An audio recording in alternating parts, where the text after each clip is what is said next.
The moment I stepped through the door, I was dumbfounded. I had grown used to the girl rushing to the door every night and giving me a big hug. I always felt that as long as she heard the sound of the door opening, she would definitely appear. But today was different. Night was so quiet that it made my heart race with anxiety. After changing into my slippers, I called out her name a few times. My voice echoed through the empty room, but there was absolutely no response. A wave of unease rushed into my heart. My gaze swept across the living room and landed on a gift box on the coffee table. Right next to the box was a note. I picked up the note, and her familiar handwriting came into view. Justin, I'm sorry I can't spend your birthday with you anymore. I'm leaving. Wait for me to come back and find you. Just these few short sentences caused my heart to instantly sink to the absolute bottom. My feet stumbled beneath me, and I nearly fell over. This kind of sudden departure came with absolutely no warning. Without even a single word of explanation, she only left behind these few sparse words. How could she just leave like this? This didn't fit her personality at all. Something's wrong. Something is definitely wrong. I shook my head, as if trying to shake away the dread in my heart. I quickly ran into the bedroom, then rushed to the kitchen, study, and the bathroom. I turned the entire place upside down, but I still couldn't find any sign of her. The words on the note were real. She was really gone. Clutching that slip of paper, I took a deep breath, trying to force myself to calm down. I pulled out my phone and initiated a video call with her, but call after call went completely unanswered. Unwilling to give up, I dialed her phone number directly. However, all that came from the receiver was a cold, mechanical voice. The number you have dialed is switched off. I hung up the phone and let out a bitter laugh, finally slumping down onto the sofa. She turned off her phone. She had truly left. No matter how hard I thought, I couldn't understand why she had to walk away so silently. For my birthday, she had been busy preparing for days. She had even planned for us to go to the mountain peak tonight to watch the stars, looking forward to the arrival of the meteor shower. Everything had clearly been arranged perfectly, yet she suddenly broke her word, leaving without even a face-to-face goodbye. I closed my eyes, and every single one of her smiles and expressions surfaced in my mind. I had told her before that no matter what problems we encountered, I would stay by her side to face and solve them together. If she wanted to go home, I was even willing to go back with her. Yet she chose to leave completely on her own, leaving me here all by myself. The room was terrifyingly quiet, until Andy's meowing from inside his cage finally pulled me back from my thoughts. I walked over to the cage and opened the door. Andy leaped out with a light bound. As if sensing his owner's dejected mood, he kept rubbing his small head against my pant legs, trying to comfort me.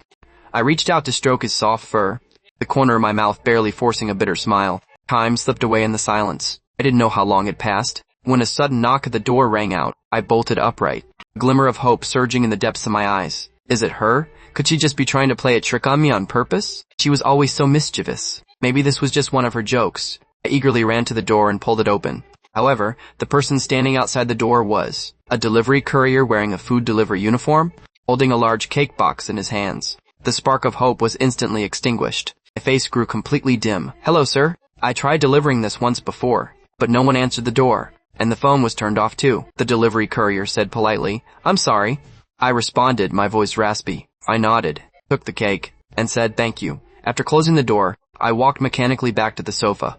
I placed the cake on the coffee table, opened the box, and what came into view was an exquisite cake. On it was a drawing of a boy and a girl sharing an umbrella. That was exactly the scene from when Sylvie and I first met. How could I possibly not understand her feelings? She must have prepared this cake with all her heart, and she might have even planned to hand it to me herself. But she didn't. She chose to leave. I sat there quietly, and time seemed to freeze. The boy and girl on the cake gradually began to melt, and the picture blurred bit by bit into a chaotic mess, just like my heart at this very moment. The next day, I went to work as usual, acting as if nothing had happened. Dark circles under my eyes and my dismal expression could not hide my exhaustion. When I had lunch with Gary and Kevin at noon, they teased me just like they always did. Justin, celebrating your birthday with sister-in-law last night. Must have been incredibly romantic, right? Gary said with a smile. Kevin chimed in, yeah, you two have such a great relationship. I bet you watched the meteor shower together. I lowered my head and shoveled a few mouthfuls of rice. After a moment of silence, I said flatly, I'm done eating. I'm heading back first. My tone was as still as a pool of dead water. As I stood up and left, my retreating back carried a wordless, profound loneliness. Gary and Kevin looked at each other. Kevin said in a low voice, Justin, seems a bit off today. Could he have had a fight with sister-in-law? It's possible. It's normal for young couples to have conflicts. Gary nodded. He'll probably be fine in a couple of days. Returning to my office, I sat at my desk staring at the computer screen, but absolutely nothing registered. I thought about last night's meteor shower, and suddenly felt that without her around, Even the shooting stars refused to appear. When I got home that night, the house was still completely empty. There was no familiar figure throwing herself into my arms, and no sweet smile welcoming me home. I changed my shoes and walked into the living room. Looking around, the massive house felt incredibly desolate and quiet. The only sound was Andy's meowing. He was the only sign of life left in the room. I threw out the melted cake from last night and tidied up the house. My movements were slow and meticulous, as if I were expecting the girl to walk back in at any moment. I wanted her to see a clean and orderly home. She loved cleanliness the most. Her clothes were still hanging on the balcony, a set of pink pajamas, as well as her bra and underwear. I folded them neatly piece by piece, and with every piece I folded I couldn't help but gently catch a scent, as if her breath still lingered on these garments. The house was still the same house, but I knew everything was different now. Without her, everything here became cold, quiet, and lonely. She said she would come back to find me, so I would wait for her, even if it was a long, agonizing wait. I believed she wouldn't lie to me. At night I lay alone on the cold, large bed, staring blankly at the ceiling. I tried to close my eyes, but I simply could not fall asleep. The tide of memories flooded in over and over again, and those warm moments flashed through my mind like scenes from a movie. I missed the feeling of the girl sleeping right beside me, missed her soft voice, and the slight upward curve of her lips. I thought about her habit of occasionally kicking off the blankets each night. But now, that figure who brought peace to my heart was gone. She had left, leaving behind only a single note telling me to wait for her return. Without her presence, this home that was once full of laughter had become cold, quiet, and empty. I tried to numb myself with my work during the day and my writing at night, but whenever the night grew deep and quiet, loneliness would submerge me like a tidal wave. I couldn't help but wonder what she was doing right now. Was she sleeping well? When would she finally be able to come back? After 3 days, this torment finally pushed me to the brink of collapse. She told me to wait, but I couldn't wait any longer. I didn't even know anything about where she went. This sense of helplessness was driving me crazy. I dialed Summer's phone number. She was the only friend of the girl that I could contact. Hello? Summer's voice came from the other end of the line. Summer, it's Justin. Can you tell me where Sylvie's family home is? My tone was full of anxiety and pleading. What happened? Summer could tell from my tone that something was wrong. I didn't hide anything, and told her about the girl's departure, exactly as it happened. Summer's heart was full of doubt upon hearing this. The girl went back to the Sullivan family? But why hasn't there been any commotion at all? She guessed that perhaps the Sullivan family had taken security measures, because they didn't want anyone to know any news about the girl. Justin, do you know Sylvie's background? Summer asked tentatively. She only told me her father was a company manager, and never mentioned anything else. I answered truthfully. Summer hesitated for a moment. Girl had never voluntarily mentioned her true identity to me. She worried that if she took it upon herself to reveal it, it would make the girl unhappy. However, she could also see my anxiety and worry. After thinking it over repeatedly, she decided to go to the Sullivan family first to check out the situation. So she soothed me, Justin. Don't worry. Wait until I find out the details, and then I'll contact you. Although my heart was burning with anxiety, I could only hang up the phone for the time being. But to just have me sit here and wait, I really couldn't keep still. Just as I was feeling restless and anxious, my phone suddenly rang. I looked down, and saw it was an unfamiliar number. A moment later I appeared, inside a private booth at a coffee shop near the neighborhood. Sitting opposite me was a middle-aged man, wearing a well-tailored suit. A pair of glasses rested on the bridge of his nose, and his lowered head revealed hair combed meticulously. Every movement carried the air of a seasoned professional. Hello, Mr. Miller. I am Henry Hayes, secretary to the president of the Sullivan Group. The middle-aged man spoke first, his voice deep and carrying a hint of authority. Hello, Mr. Hayes. I nodded politely.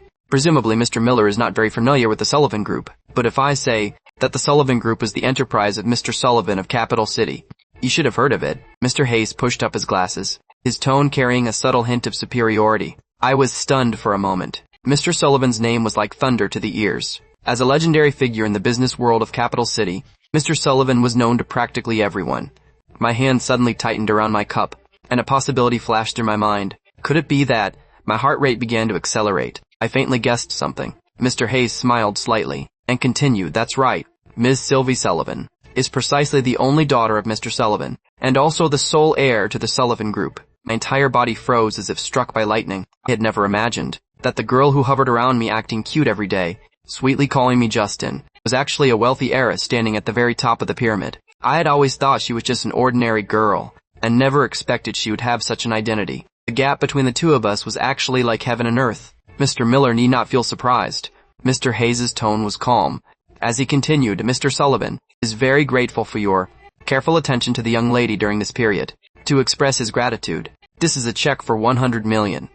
Please accept it. Saying that, he gently pushed a check in front of me, gesture elegant but brooking no refusal. My gaze fell upon that check, and my heart was filled with a complex mixture of feelings.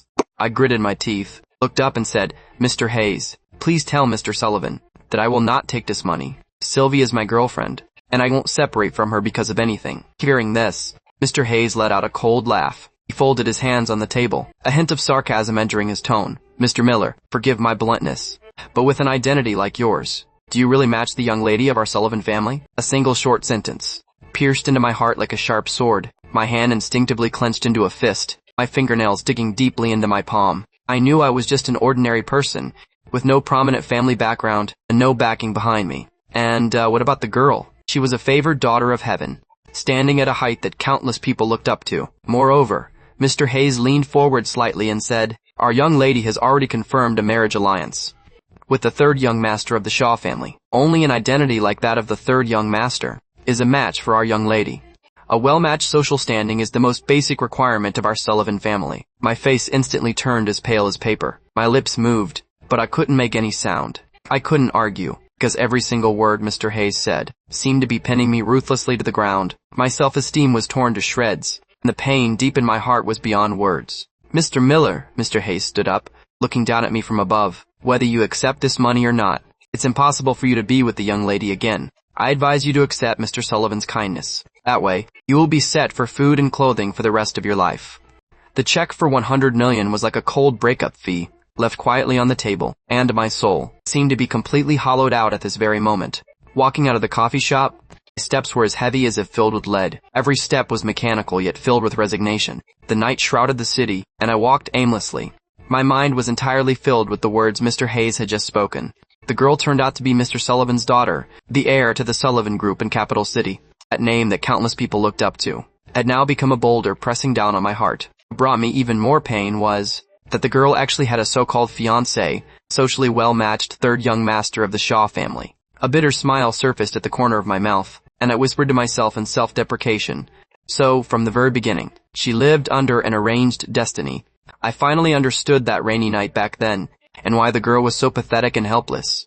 She didn't leave home out of pettiness to escape that icy cage. Her running away was perhaps just her trying to fight for a tiny bit of freedom for herself, and I was merely a variable, an accident, on her path of escape. Now that she has returned to the life where she belongs, what about me? I muttered to myself. I laughed, but my smile was as desolate as the winter wind. I could see Mr. Sullivan's attitude clear as day. I am just a normal, ordinary guy. How could I ever be accepted by a wealthy family like theirs? Not to mention that check for $100 million, which felt like it had put a price tag on my relationship with the girl. It was just a slap in the face. He wanted to buy me out. My fingers clenched tightly into a fist, my fingernails digging deep into my palm.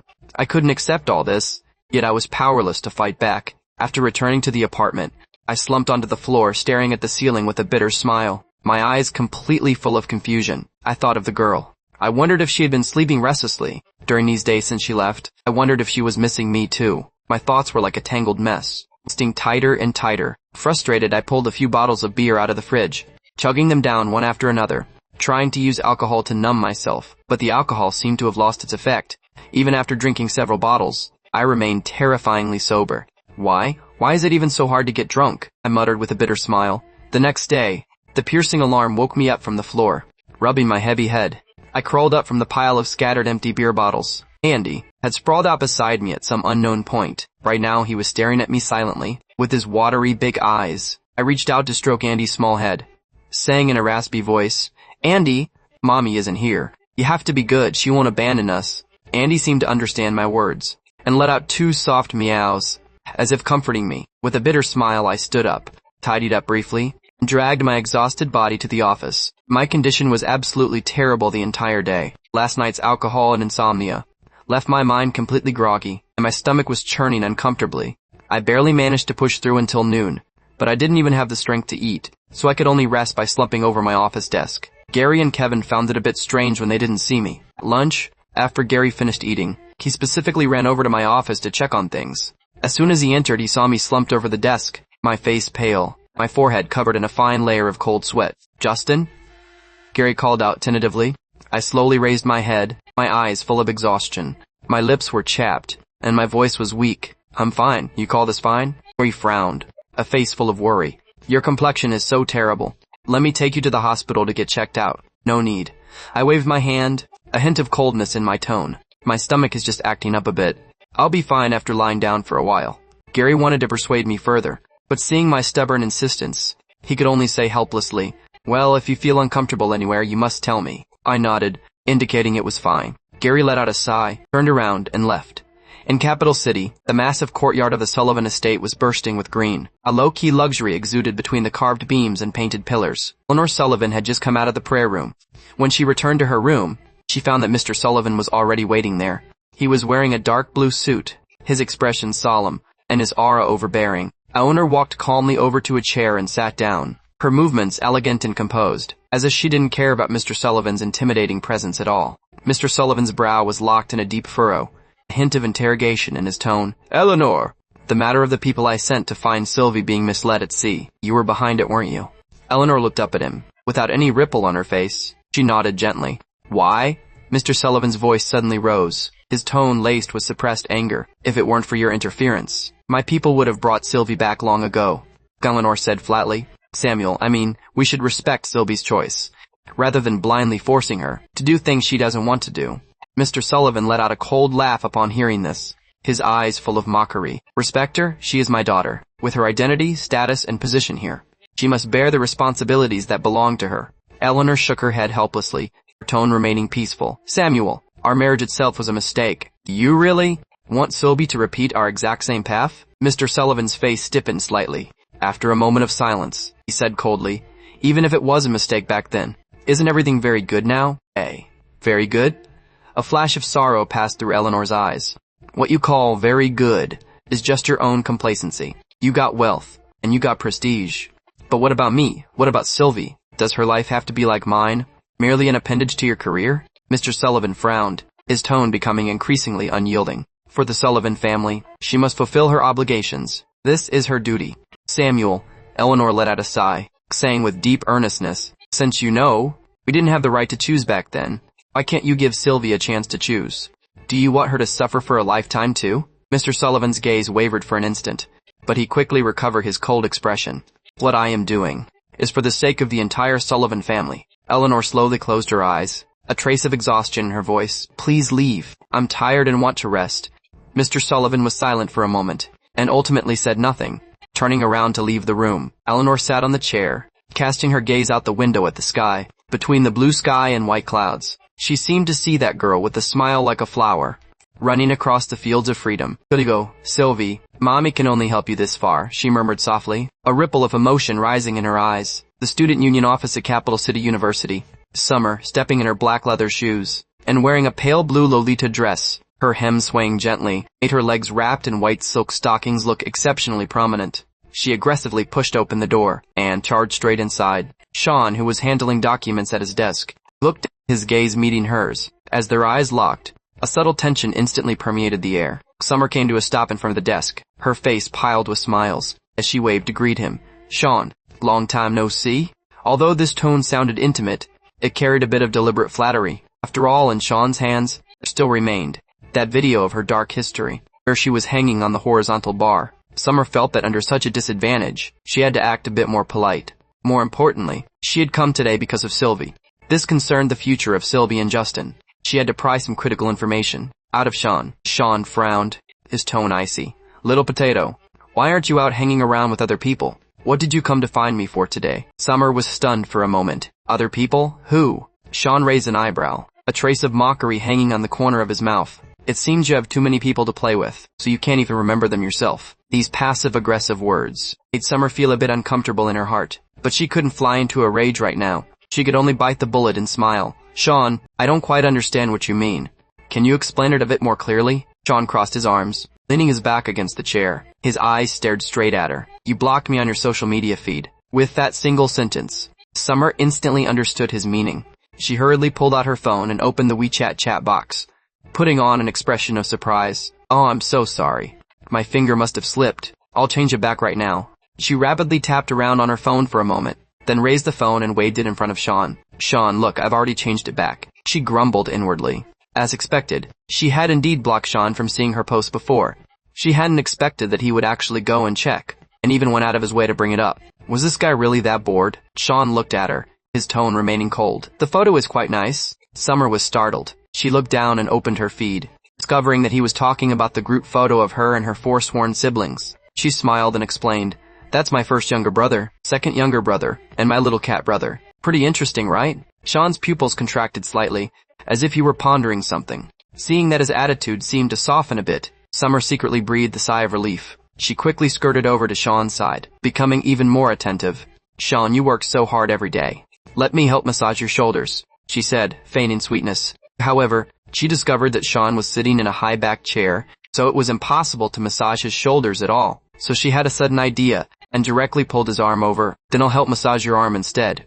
Sean stared at her, his gaze carrying a hint of playfulness. He didn't pull his arm back. Instead, he let her do as she pleased. This abnormal behavior made Summer feel a bit suspicious in her heart, but she decided to use the opportunity to fish for information. "Sean, can I ask you a few questions?" She opened her mouth tentatively. Sean's tone didn't carry any emotion. "Go ahead." Summer took a deep breath, throwing a critical question straight out. "Do you like Sylvie?" Sean shook his head, answering simply and directly, "Number." Summer felt a surge of secret delight in her heart, but she knew this wasn't enough, so she pressed further. "Since you don't like Sylvie, will you still go through with the marriage alliance with her?" Sean's gaze was indifferent, his voice terrifyingly calm. "Liking someone has absolutely nothing to do with whether we enter a marriage alliance." This sentence was like a heavy blow, striking ruthlessly at Summer's heart. Her hand resting on Sean's arm unconsciously tightened its grip, and the smile on her face gradually faded away. Since he didn't like Sylvie, why did he insist on a marriage alliance with her? If Sean really insisted on the marriage alliance,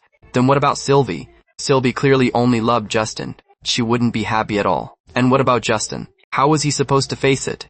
A surge of anger rose in Summer's heart. She gritted her teeth, continuing to ask, "If you had someone you liked very, very much, would you still agree to a marriage alliance?" Sean looked up at her, his tone still flat. "I don't have anyone I like very, very much. That kind of hypothesis is invalid." Summer's chest heaved violently with anger. She directly raised her voice to interrogate him.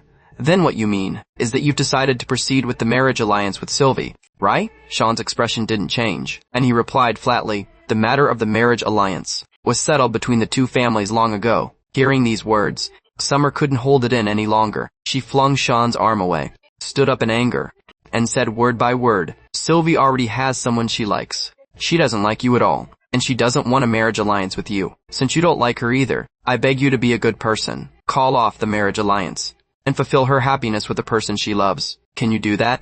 This outburst was like a dam breaking. Her chest heaved violently, her eyes completely full of fury and pleading.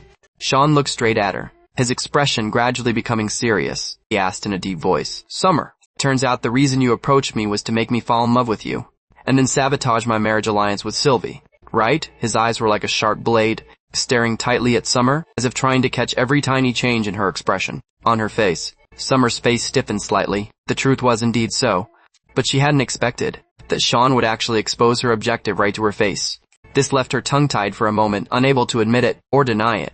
If she admitted it, she feared Sean would feel used, and might even resent her for it. But if she denied it, she felt it wouldn't be honest enough. She would let down her own conscience. Thinking fast in her desperation, she hurriedly scrambled for an excuse. "Oh no, my stomach hurts. I need to go to the bathroom." Saying that, she turned around, wanting to flee. However, before she could even escape out the door, Sean's hand suddenly grabbed her arm. The movement was clean and swift, the force moderate, yet it left her completely unable to break free. In a flash, she stumbled and tumbled directly into Sean's embrace. What was even worse was that her lips happened to press right against Sean's lips. Both Summer and Sean froze completely. In an instant, time seemed to stand completely still. Both of them forgot to pull apart. Inside the student union office, brief, awkward silence, shattered by a guy wearing black-rimmed glasses pushing open the door. Summer and Sean seemed to be startled awake, freezing in place simultaneously.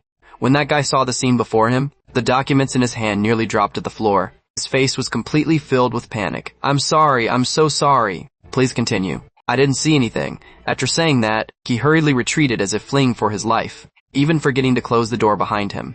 Summer's face instantly flushed deep red. She frantically tried to scramble up from Sean's embrace. The more anxious she was, the more clumsy her movements became. As a result, she made a careless mistake, lost her center of gravity, and tumbled right back into Sean's embrace. Sean involuntarily let out a muffled groan, his brow locking in a tight furrow, his body arching slightly. He instinctively reached out his hand to cover a certain spot, but it happened to land right over Summer's hand. Summer froze in an instant. She looked down at her own hand, only then realizing that what she was pressing against was actually Sean's. Ah!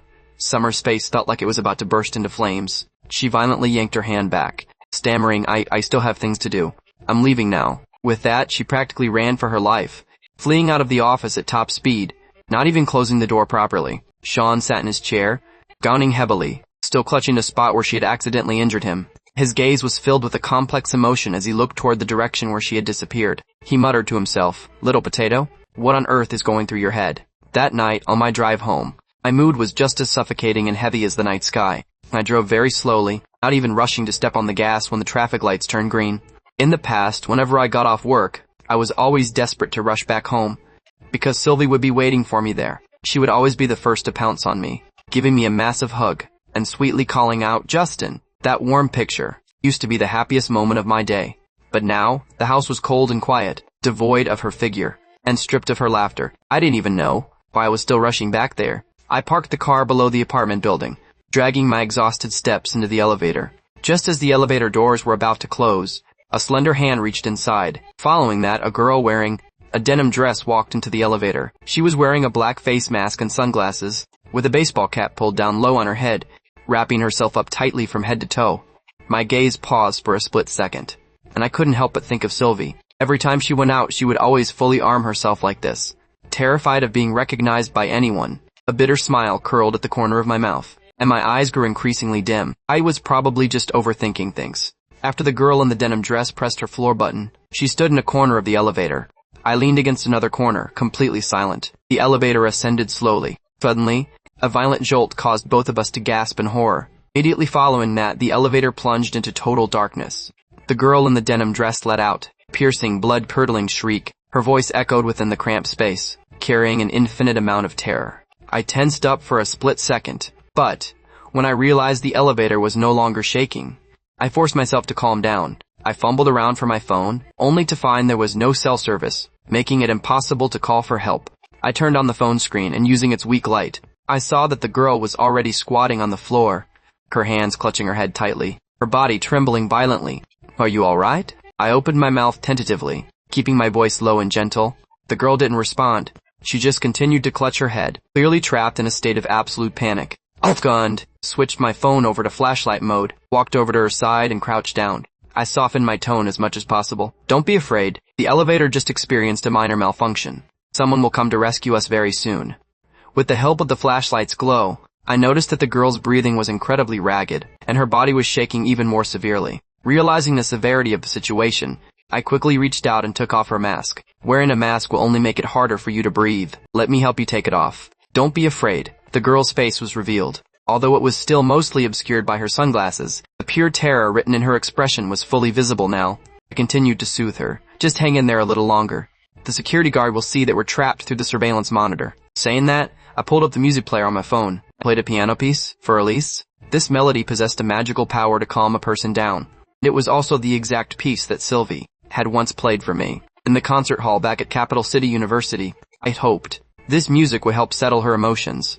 As the beautiful melody flowed slowly through the air, claustrophobic space didn't seem quite so oppressive anymore. The girl in the denim dress gradually stabilized her breathing, and the trembling of her body slowly began to subside. I finally breathed a sigh of relief, leaning against the elevator wall and closing my eyes. In my mind, the image of Sylvie playing this piano piece surfaced. Back then, she looked like a little pixie, her fingertips dancing across the keys, the notes leaping through the air. When the song ended, thundering applause had erupted throughout the concert hall. Yet she had grabbed my hand, laughing as she dragged me away from the crowd. I would never forget the way she looked back at me, those bright eyes, so full of vibrancy and pure happiness. The music continued to loop, as if time had frozen within this very melody, until the elevator doors were finally pried open from the outside. The blinding light flooded into my eyes, and I instinctively squinted. A crowd of people was standing outside the door, including the property management staff and the elevator maintenance crew. Before I could even process what was happening, a woman rushed swiftly into the elevator, helped the girl in the denim dress up, covered her face with a piece of clothing, and quickly hustled her away from the scene. "Are you all right?" Property management staff member asked with concern. I shook my head, answering flatly, "I'm fine." With that, I pushed past the crowd, walking back up to my apartment step by step via the stairs. The exact second I pushed the door open, familiar meow echoed through the space. I raised my exhausted eyes and saw Andy inside his cage. The little guy was scratching at the cage door, his eyes entirely filled with longing and anticipation. Be good. Come on out. I crouched down and gently opened the cage door. Andy immediately darted out, circling around me. In a joyful frenzy, his tail held high, bursting with energy. Yet this burst of joy only brought a dull ache to my heart. Back when Sylvie was home, Andy never needed to be locked in a cage. He was always snuggling up in Sylvie's arms acting cute, or playing happily around her feet. But now, Andy could only be let out when I got off work. I knew this wasn't fair to the little guy, but I was completely out of options. I couldn't bear to leave Andy all alone wandering in this massive, empty apartment, so I could only keep him safely contained in the cage temporarily. Looking at the pile of empty bottles left over from last night's drinking, a wave of irritation washed over me. I grabbed a large trash bag and loaded the empty beer bottles into it one by one.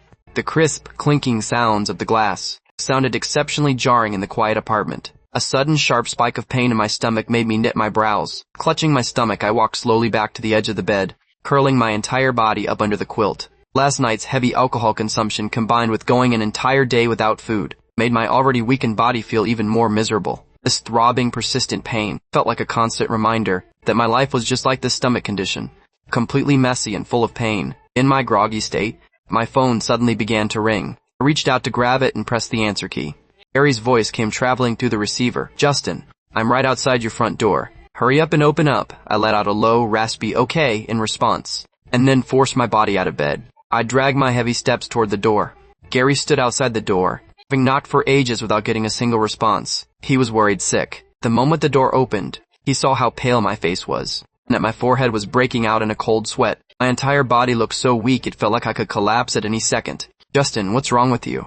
Gary hurriedly supported me, helping me over to the sofa to sit down. I leaned against the sofa and nodded slowly. My stomach hurts. Did you not eat dinner tonight? Gary furrowed his brows, a tone of blame entering his voice. I gave a soft grunt of assent, my voice barely audible. Gary looked at my pathetic state, his heart completely full of confusion and worry. Over the past few days, he had already noticed my condition was off. I had become uncommunicative and quiet, and barely even ate my food. Gary had originally thought that my sister-in-law and I had just had a minor disagreement, but looking at it now, the situation was far more severe than he had imagined. Justin, do you have stomach medicine at home? Gary asked. I raised my hand and pointed at the cabinet by the door. It's inside the medical kit. Gary immediately stood up to look for the medicine, and also boiled some hot water in the kitchen. After pouring it, he brought it over to me. Take the medicine first. I took the water cup and swallowed the stomach medicine, then lay back down on the sofa, completely exhausted. Looking at my state, Gary felt increasingly uncomfortable in his heart. He didn't know how to cook, so he had no choice but to order delivery. He got an order of white porridge and steamed buns for me, and kept an order of beef noodles for himself. The delivery arrived very quickly. Gary handed the porridge and steamed buns to me. Justin, eat something. Your stomach hurts precisely because you're keeping it empty. I took the porridge and slowly ate a few mouthfuls. My stomach gradually felt a bit more comfortable, and my face was no longer quite so pale. Seeing this, Gary finally breathed a sigh of relief. He hesitated for a moment, then opened his mouth to say, Justin, even though sister-in-law isn't home, you can't just neglect your own body like this. If she came back and saw you like this, it would break her heart.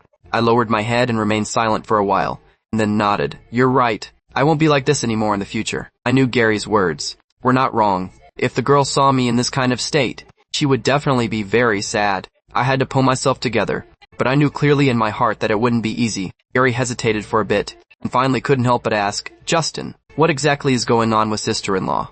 Summer said in the group chat that sister-in-law left, but she didn't clear up the details. I'm truly completely baffled. I let out a sigh, feeling that there was no longer any need to hide it. I told Gary the whole story regarding the girl's departure, from beginning to end. Gary was completely stunned after listening. His mouth dropped open so wide it looked like it could fit an egg. Oh my god, sister-in-law is actually Mr. Sullivan's daughter? Gary swallowed hard, finally digesting this shocking piece of news with great difficulty. Justin, you were actually dating the daughter of the wealthiest man? This is way too crazy. Kevin and I actually became friends with the heiress to the wealthiest family? He kept shaking his head as he spoke, feeling like this was exactly like a plot from a TV drama, or even more exaggerated than a TV drama. Then what are you going to do now? Gary finally calmed down and asked the most critical question. I let out a bitter smile and shook my head, my eyes entirely full of helplessness. I don't know. I truly don't know. The girl's father doesn't agree to us being together, and he threw out a check for $100 million, trying to get me to leave her. I am just an ordinary guy. with no background, no status, and no wealth. What do I have to go against a wealthy family? Not to mention, the girl still has a socially well-matched marriage alliance. Fiancé? What can I do? I muttered softly in a low voice. What do I have to compete with them? After saying that, I stood up and fetched 2 bottles of beer from the fridge, placing them on the table. Gary, have a drink with me. Gary quickly stopped me. Justin, your stomach just got a bit better, you can't drink anymore. He remembered the trash bag full of empty beer bottles that he had just seen in my apartment, feeling both angry and anxious in his heart. If you keep drinking like this, your body will break down sooner or later. I feel too miserable. My voice was low, carrying a faint, uncontrollable tremble. I could no longer suppress the emotions inside me. The stifling weight and pain of these past days all erupted completely at this moment. 2 tracks of hot tears slid from the corners of my eyes, dripping onto the floor. Gary had never seen me in such a fragile state before. For a moment, he didn't know how to comfort me. He hesitated for a bit, but ultimately opened the 2 bottles of beer, handing one of them in front of me. Justin, I'll join you. Tonight you can cry or rage all you want. After you vent it all out, we'll think of a proper solution tomorrow. But you have to promise me that after tonight, you won't take out your anger on your own body anymore. I raised my head and glanced at him, a trace of gratitude entering my eyes.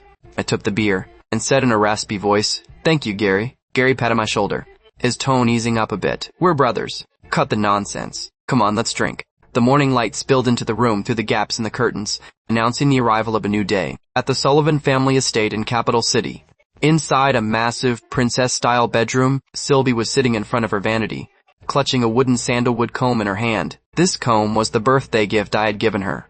The texture of the sandalwood was delicate, warm, and smooth, and the handle was engraved with a pair of twin lotuses on one stalk. In the center of the lotuses was a carved heart, and on both sides of the heart were the last letters of our respective names. Her fingertips gently traced those engraved lines, and Sylvie's thoughts drifted far away along with them. She closed her eyes, as if she could see Justin, carving the wooden comb. Justin must have had his head lowered, his expression entirely focused, carefully carving these patterns stroke by stroke. Back then, Justin's heart must have been completely full of her, right?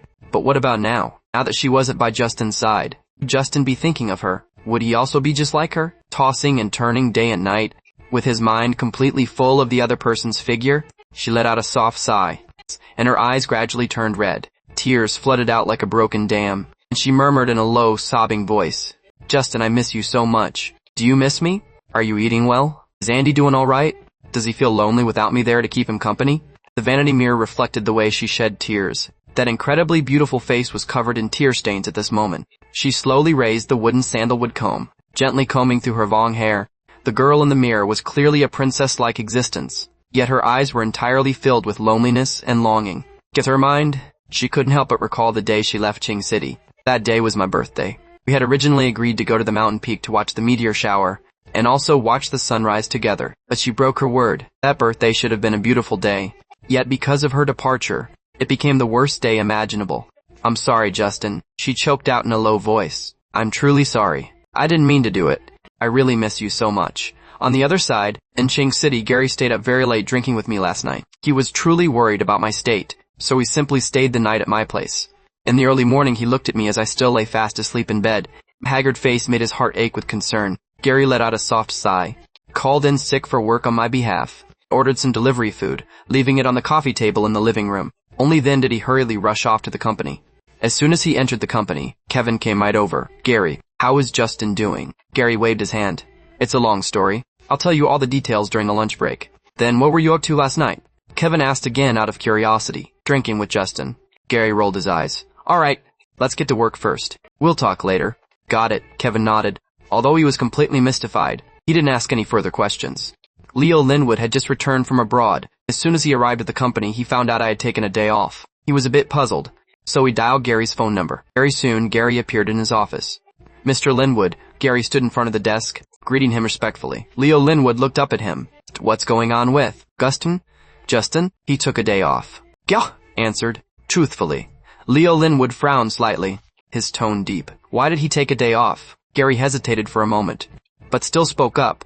"Relationship issues have taken a toll on his state." Hearing these words, Leo Linwood raised his eyebrows, seemingly understanding something. "All right, you can go back now." "Okay, Mr. Linwood." After Gary left, Leo Linwood sat in his office chair with his legs crossed, casting his gaze out the window, tapping the desk thoughtfully. When I woke up, it was already close to noon. Dragging my exhausted body out of the bedroom, My gaze was drawn to the delivery food on the coffee table. This was what Gary had ordered for me this morning. When I went to the bathroom to wash up, I noticed that the trash bag by the door had already been cleared away, and Andy's food bowl still had half of the cat food left. A bitter smile curled on the corner of my mouth, and I thought to myself, that guy is actually pretty considerate. After finishing washing up, I reheated the delivery food, sat on the sofa, and ate slowly.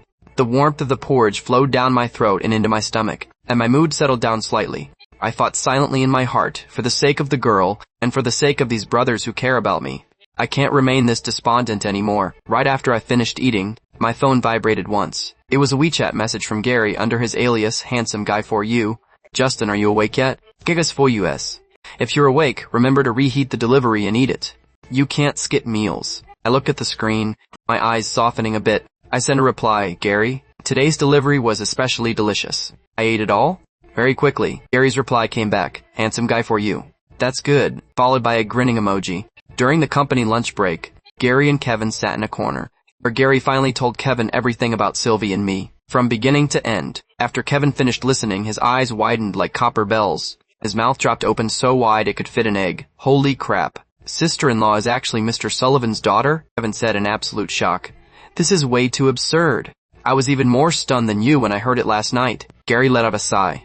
Kevin knitted his brows, his face full of worry. Gary, the road ahead for Justin and sister-in-law is going to be incredibly tough. Tell me about it. Gary nodded. It's not that Justin isn't good enough. It's just that our world is way too far apart from sister-in-law's world.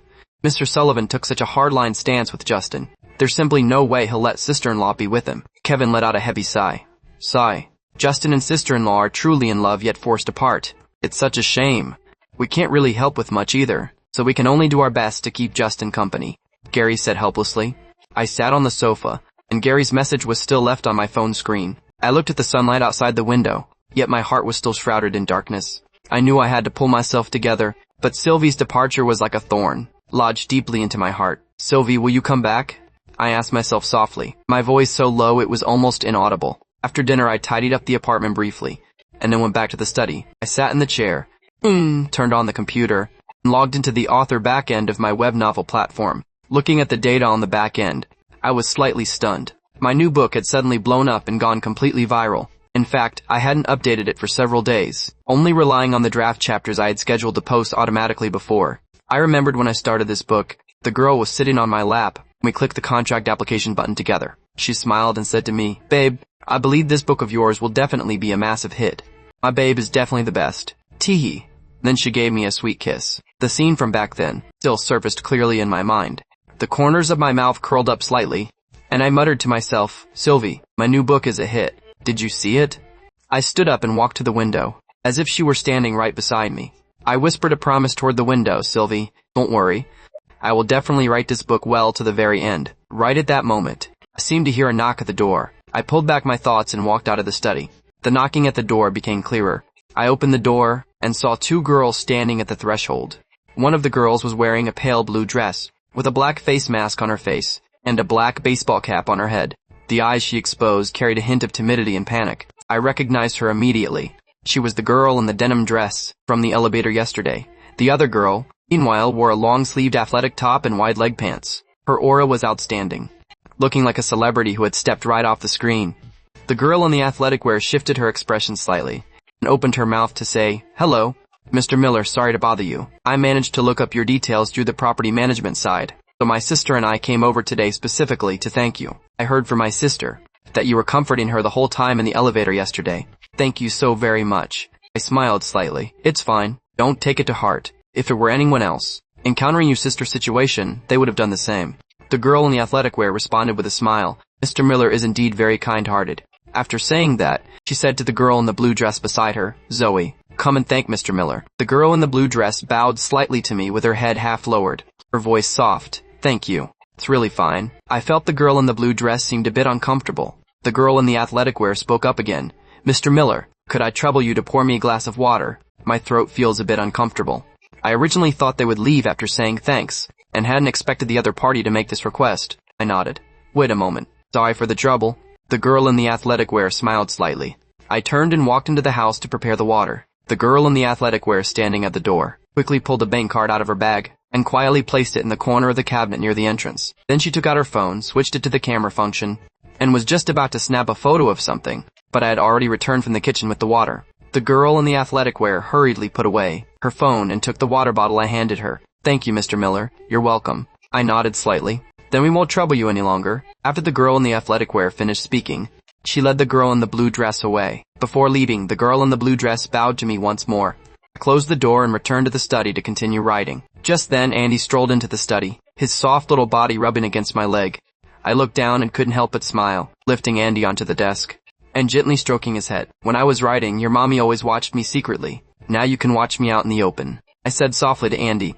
Andy let out a meow in cooperation, seemingly in response to me. At night before going to sleep, I took a soak in the bathtub. For someone like me who always took quick showers, it was the first time I had soaked in the tub for so long. I closed my eyes, and the image of the girl sitting across from me surfaced in my mind. Her long hair was wet and stuck to her cheeks. Her smile was sweet. Her skin was as white as snow, and her collarbones were delicate, just like a beautiful painting. Suddenly I snapped my eyes open. There was no girl in front of me at all. The water had already gone completely cold. Only then did I reluctantly climb out of the bathtub. Returning to the bedroom, I searched for clothes to change out of my wet bathrobe. Seeing the girl's clothes nearby, I couldn't help but reach out and gently stroke them, especially those white thigh-high stockings, which reminded me of the way the girl looked that night wearing the maid outfit. I took the stockings in my hand and gently caught a scent, then reluctantly placed them back into the closet. Lying on the bed, I tossed and turned, completely unable to fall asleep. I pulled those thigh-high white stockings out again and placed them inside the covers with me, as if the girl were right by my side. The next morning, I woke up on time. Standing in front of the bathroom mirror, I noticed some stubble on my chin, so I picked up the razor the girl had bought for me and carefully shaved my beard. I prepared some food for Andy and then made some breakfast for myself. I changed into a clean set of clothes, buckled the belt the girl had given me, and then went out. At the Sullivan family estate in Capital City, Sylvie stood on the balcony, holding a violin.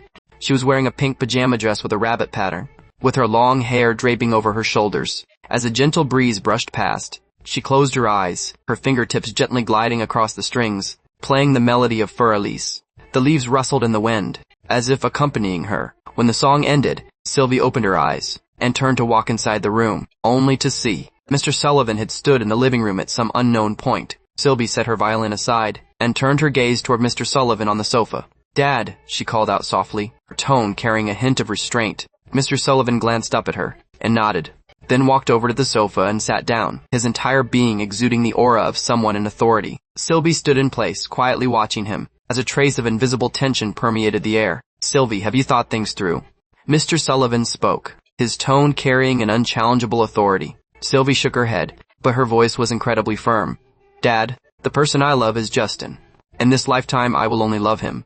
I will absolutely not enter a marriage alliance." Her words were completely resolute, and in her eyes was an unshakable determination, as if she were declaring a profound vow. Hearing this, Mr. Sullivan's face darkened slightly. He shook his head and said coldly, "Sylvie, you and Justin simply don't belong to the same world." Sylvie immediately shot back. "Just because Justin doesn't have a lot of money. No, you think? He and I don't belong to the same world. Right, Dad?" There was a hint of agitation in her voice, and her cheeks flushed slightly due to the surge of emotion. She continued, "If Justin had a lot of money, you definitely wouldn't think we aren't from the same world, right? To you, wealth is the only standard to judge whether someone belongs to the same world, isn't it?" Mr. Sullivan's brow locked in a tight furrow, his expression becoming increasingly unsightly. He had never seen his daughter argue back against him so fiercely. In the past, she was always obedient and cute in front of him, and had never spoken to him in such a tone. "Sylvie, how can you speak to your father like this?" His voice grew a few degrees colder. Sylvie looked straight at him without backing down at all.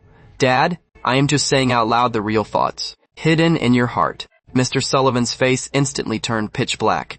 "No matter what you think, it's impossible for you and that poor boy to be together. You must proceed with the marriage alliance. There is absolutely no room for discussion on this." These words were like a sharp knife, stabbing ruthlessly into Sylvie's heart. Her nose went sour, and tears instantly filled her eyes. Her voice carried a sob. "Dad, I really love Justin so much. Why do you insist on sacrificing my happiness? You already possess so much wealth. Why do you still want me to become a tool for you? To protect this wealth?" Her emotions collapsed completely, and tears slid down her cheeks. "When I am with Justin, he doesn't have a lot of money, but I am truly very happy and at peace. I don't need a lot of money, Jay. Being with him is already enough." Seeing her cry so bitterly, Mr. Sullivan's frown deepened. He stood up, took a tissue, and handed it to her to wipe her tears. But Sylvie stubbornly turned her face away, refusing to take the tissue. Mr. Sullivan's face grew a bit colder, but he still continued. Sylvie, you are just used to a luxurious life. Justin's lifestyle to you is just a temporary sense of novelty. But if you were made to live that kind of life long term, you wouldn't be able to endure it at all. Sylvie wiped the tears from her face, her voice trembling yet firm. That's not true. As long as I am with Justin, no matter what kind of life we live, I can keep going. Mr. Sullivan fell silent for a moment, his tone gradually softening. Sylvie, for the Sullivan family to achieve our status today, do you know how many difficulties and obstacles we had to go through in order to protect this wealth? A marriage alliance between you and Sean is the best choice. Dad, I am a living, breathing person, not a tool for you to protect your wealth. Sylvie's voice carried a sob, tears falling non-stop like pearls from a broken string. Why can't you let me choose my own life? You are my daughter. This is your obligation. In Mr. Sullivan's tone was an unchallengeable coldness. Sylvie's tears flowed even harder. Her voice was so choked with sobs that she could barely speak. If this is my obligation, then I'd rather not be your daughter. These words were like a heavy sledgehammer, striking ruthlessly against Mr. Sullivan's chest. His hand instinctively clenched the tissue tightly, his face completely full of fury. For the sake of Justin, that poor boy, you'd actually go so far as to refuse to be my daughter? Just what kind of spell has he cast on you? Sylvie raised her tear-filled eyes, her voice choked yet exceptionally firm. Dad, have you ever heard this line of poetry? May I win a person's heart, and never part even when her hair turns white. Justin didn't cast any spell on me. It's because my heart has already been completely given to him. I only want to be with him. If you force me into a marriage alliance with Sean, then I'd rather die. Mr. Sullivan froze. He hadn't expected that during the time she ran away from home, Sylvie's feelings for that poor boy had actually reached such a profound level. He had originally thought that as long as he brought Sylvie back, things would be much simpler.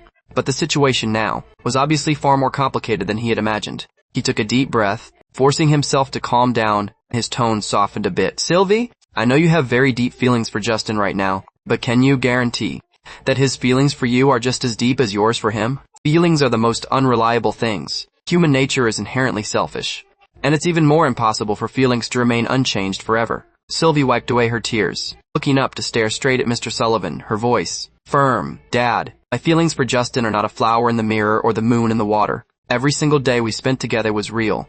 Every single event we went through is etched in my memory. Love is never measured by the length of time. Even if it's just a fleeting glimpse, it can feel like 10,000 years at first sight. She took a deep breath and continued. Dad, please do not question my feelings for Justin. Mr. Sullivan fell silent for a long time, his gaze becoming complex. He wanted to say something, but in the end, he just let out a sigh and picked up the briefcase beside the sofa. Sylvie, I still have things to do. I'm leaving now. After saying that, he turned and left the living room. Sylvie stood in place, watching her father's retreating back, and she could no longer hold back her tears. She ran back to the bedroom, throwing herself onto the soft princess-style bed, crying her heart out. Noon, Gary, Kevin and I had lunch together. Seeing that I was in a decent state, the two of them finally put their minds at ease. Although my emotions over the past few days had been worrisome, today there seemed to be a bit more life in my eyes. In the evening, I returned to the apartment. The first thing I did was open the cage to let Andy out. The little guy bounded out cheerfully, circling around me and acting cute. I stroked Andy's head, prepared some cat food for him, and then made a simple meal for myself. Right after I finished eating, a video call suddenly rang on my phone. I picked up the phone to look. It was a call from my mother. I hesitated for a split second, but ultimately answered the call. Mother's kind face immediately appeared on the screen. She asked with a smile, Justin, have you eaten dinner yet? I've eaten, I nodded in response. Have you been busy with work lately? My mother asked with concern. It's okay, I answered very simply. My mother's smile suddenly carried a bit more anticipation. Justin, what is Sylvie doing? Can you let me see her? Hearing these words, my heart heavily sank. The girl had already been gone for many days, and I didn't plan on telling my mother the truth for the time being. I barely managed to construct an excuse. Mom, Sylvie went to a friend's house. Her friend is sick and needs someone to take care of them. My mother frowned, seeming a bit skeptical. Justin, tell your mom honestly. Did you and Sylvie have a fight? I hurriedly shook my head to deny it. No, Sylvie and I are doing great. She just went to help take care of a friend. That's good, my mother breathed a sigh of relief, saying with deep earnestness, Sylvie is a good girl. The two of you must stay good together. Don't upset her, you know? Mom, don't worry. How would I dare upset her? I squeezed out a slight smile. Oh right, you two aren't married yet, so you must always maintain proper boundaries. Mother added another line. I nodded. Yeah, I know, these words, my mother had already said back when we went to my hometown, so I was already well familiar with them. The mother and son chatted idly for a few more sentences before ending the call. Putting down the phone, my heart felt a wave of discomfort. I steadied my mind and dialed Summer's phone number. The call was answered very quickly, and Summer's voice came through the receiver. Hello, Bustin, Summer. Can you see Sylvie? I asked directly. There was a moment of silence on the other end of the line, and then Summer's voice carried a hint of helplessness. I can't see her. I gripped the phone tightly, my voice low yet firm. I planned to go to Capital City. Summer was clearly stunned for a moment. In fact, she felt that my going to Capital City didn't make much sense. Even she herself couldn't see Sylvie, so it was even more impossible for me to see her. But she knew my determination could not be shaken, so she could only agree. Which day do you plan to come over? The day after tomorrow. Okay, I got it. Summer responded softly. After hanging up the phone, I went back to the study and began writing. I knew that leaving Qing City to go to Capital City required me to first arrange things for Andy, ask the company for a leave of absence, and also leave enough draft chapters. This novel was something the girl looked forward to, so I absolutely could not let her down. After writing for an hour, I stopped to rest for a bit. I picked up my phone and opened the reading app. Entering the homepage of the girl's novel, a little fairy descends to the mortal realm to punish evil and reward good. Seeing the reader's comments, my heart felt a wave of complex emotions. Reader A, author, big shot. Why haven't you updated yet? Reader B, hurry up and update. Reader C, why still no update? Reader D, no updates for so many days. The author hasn't gotten locked up, right? Reader E, author, please send your address. I have some local specialties I want to mail to you. Looking at these comments, a deep surge of longing welled up in my heart. I left a comment in the review section under my alias October Dawn. Little fairy, I will wait for you to come back. Just as I put down my phone and prepared to continue writing, the phone on the desk rang again. I looked down and saw it was an unfamiliar number. After the ringtone sounded 3 times, I pressed the answer key. Hello? A familiar voice came through the receiver. Justin? It's me. In an instant, my pupils dilated slightly, and the hand holding the phone suddenly clenched tight. It was her. It was the girl. The very girl who filled my every thought. Sheer wave of excitement caused my heart rate to accelerate. I opened my mouth, but for the longest time, no sound came out. Only after several seconds passed, did I softly speak? Sylvie, are you okay? I'm fine. What about you? Her voice was a bit raspy, sounding as if she had just finished crying. My heart suddenly gave a sharp pang of pain, as if a knife were scraping across it. My nose went sour. I could barely control my own emotions. Sylvie, I'm doing great too. That's good. Her voice drifted over softly. The phone fell into silence for a few seconds. Then the two of them spoke almost at the exact same time. I miss you so much. I miss you so much. This expression of longing, traveling through the airwaves into each other's ears, was better than 1,000 words. Justin, have you been eating your meals on time every day? She asked. Of course I have. What about you? I have too. She answered softly. About your birthday that day, I am truly sorry. Her voice carried a deep sense of guilt. You little silly goose, don't talk like that. I comforted her gently. It was just missing one birthday, that's all. We still have many more birthdays in the future to spend together. You're right. She paused for a moment, then asked, Are you wearing that belt? I looked down at my waist and said with a smile, It's buckled around my waist right now. How about I snap a photo and send it over to you? I'll include those abs you like so much while I'm at it. Turkey Justin, I didn't say I wanted to see your ab photo. Sylvie defended herself hurriedly. Oh really? Could it be that my perception was mistaken? I teased her on purpose. What perception? Her tone carried a bit of bashful annoyance. Every time I take off my clothes, I wonder whose eyes always keep darting over to my body. I said with a laugh, carrying these words. Sylvie's small face instantly flushed deep red. No way, mean Justin, don't talk nonsense. I didn't say it was you. You're the one who voluntarily admitted it. I continued to tease her. Mean Justin, you're so annoying, she whined coquettishly. I'm annoying. So sweetie, confess honestly. You just like my abs, right? This time Sylvie stopped being stubborn, said righteously and confidently, I do like them. I admit it, so what? Not hiding your true feelings this time, not bad. I burst out laughing. I'm yours. You can like whichever part you want. Two of them chatted a lot more about Andy. Just as they were chatting happily, Sylvie heard a knock coming from outside her bedroom door. She hurriedly said, Justin, I might not be able to go back to see you so soon. On this end of the phone, my voice was low yet firm. No matter how long it takes, I will wait for you. After hanging up the phone, Sylvie's face beamed with a massive smile. Clutching the phone, she jogged to push open the bedroom door, handed the phone back to Eleanor Sullivan, and said with a smile, Thank you, Mommy. Eleanor took the phone, her gaze sweeping from Sylvie's face, down to her bare little feet, and she said flatly, I'm heading back now. Goodbye, Mommy. Sylvie responded obediently. Eleanor turned and left. With her cold personality, Sylvie had long since grown accustomed to it.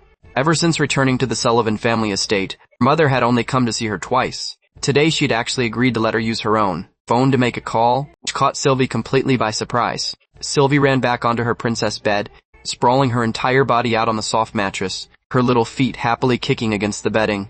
Ever since returning to the Sullivan family estate, today was her absolute happiest day, because she had finally gotten to speak with me. She heard my voice, which was still just as warm and beautiful to hear. We poured out our mutual longing over the phone, chatting about so very much. Her small mind was completely full of the scenes from just chatting with me, as if we weren't separated by a phone line, but were talking face to face. Sitting in front of my computer desk, my mood gradually settled down as well. The suffocating weight and longing of these past days seemed to find a release after hearing the girl's voice. Nothing brought peace to my heart more than this moment. However, recalling the girl's slightly raspy voice, my chest felt heavily congested again. That little silly goose must have cried many times, yet she still had to pretend to be strong over the phone, telling me that she was doing great. She always tried to deceive me like this, but how could I possibly not know? I let out a soft sigh, my eyes entirely filled with heartache. The next morning, when I was heading out, I inadvertently noticed the bank card in the corner of the cabinet by the entrance. I picked it up to look at it, discovering that the PIN code was written on the back. I froze for a moment, finding it a bit strange. When did an extra bank card with a PIN code written on it appear on the cabinet? After thinking back carefully, I guessed it was probably left behind by the two girls who came to thank me that day. They must have placed it secretly on the cabinet while I went to the kitchen to fetch water. I shook my head, placing the bank card back in its original spot. I had nearly offered a casual helping hand in the elevator.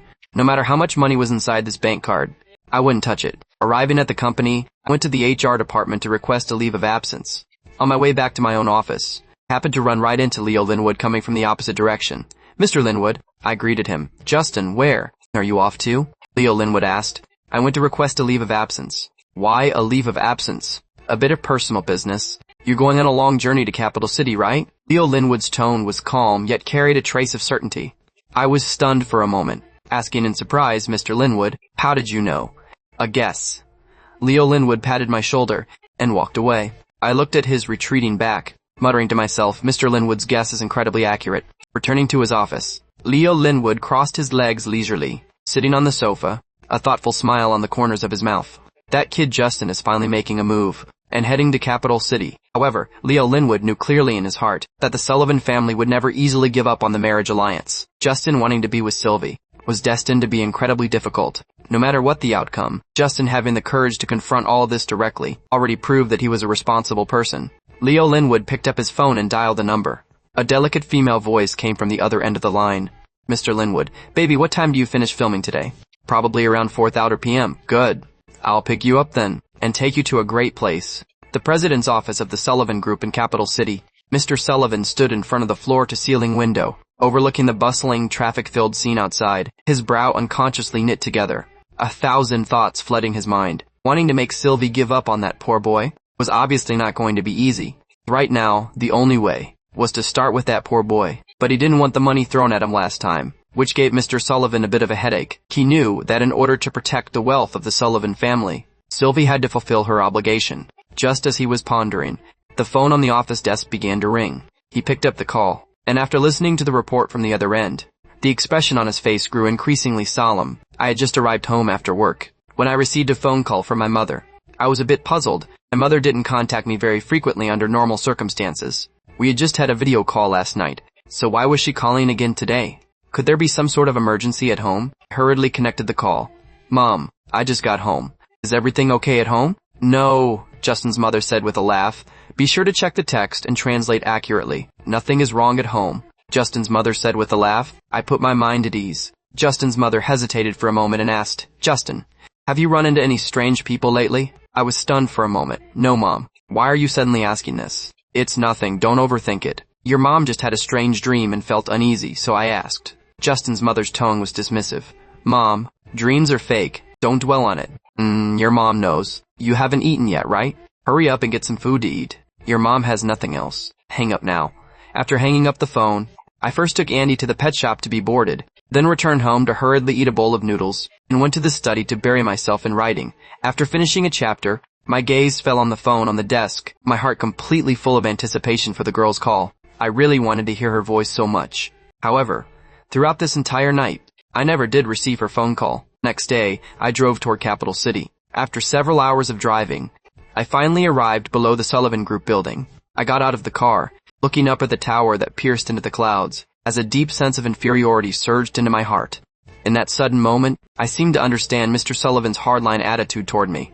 I'd have nothing at all, so how could I ever be a match for the girl? Just as my expression grew dismal, Summer walked over. Seeing the dejected look on my face, she hurriedly called out, "Justin." I snapped out of it, and looking at her, squeezed out a slight smile. "Summer, you're here." Summer nodded, then added, "The Sullivan family's enterprises don't just consist of the Sullivan Group. There are many, many more." I gave a self-deprecating smile. "Summer, do you also think I'm not a match for Sylvie?" Hearing this, Summer hurriedly shook her head, reaching out to pat my arm to comfort me. "Justin, you absolutely mustn't think like that. Wealth is just external. Feelings are what matter most. You love Sylvie, and Sylvie loves you too.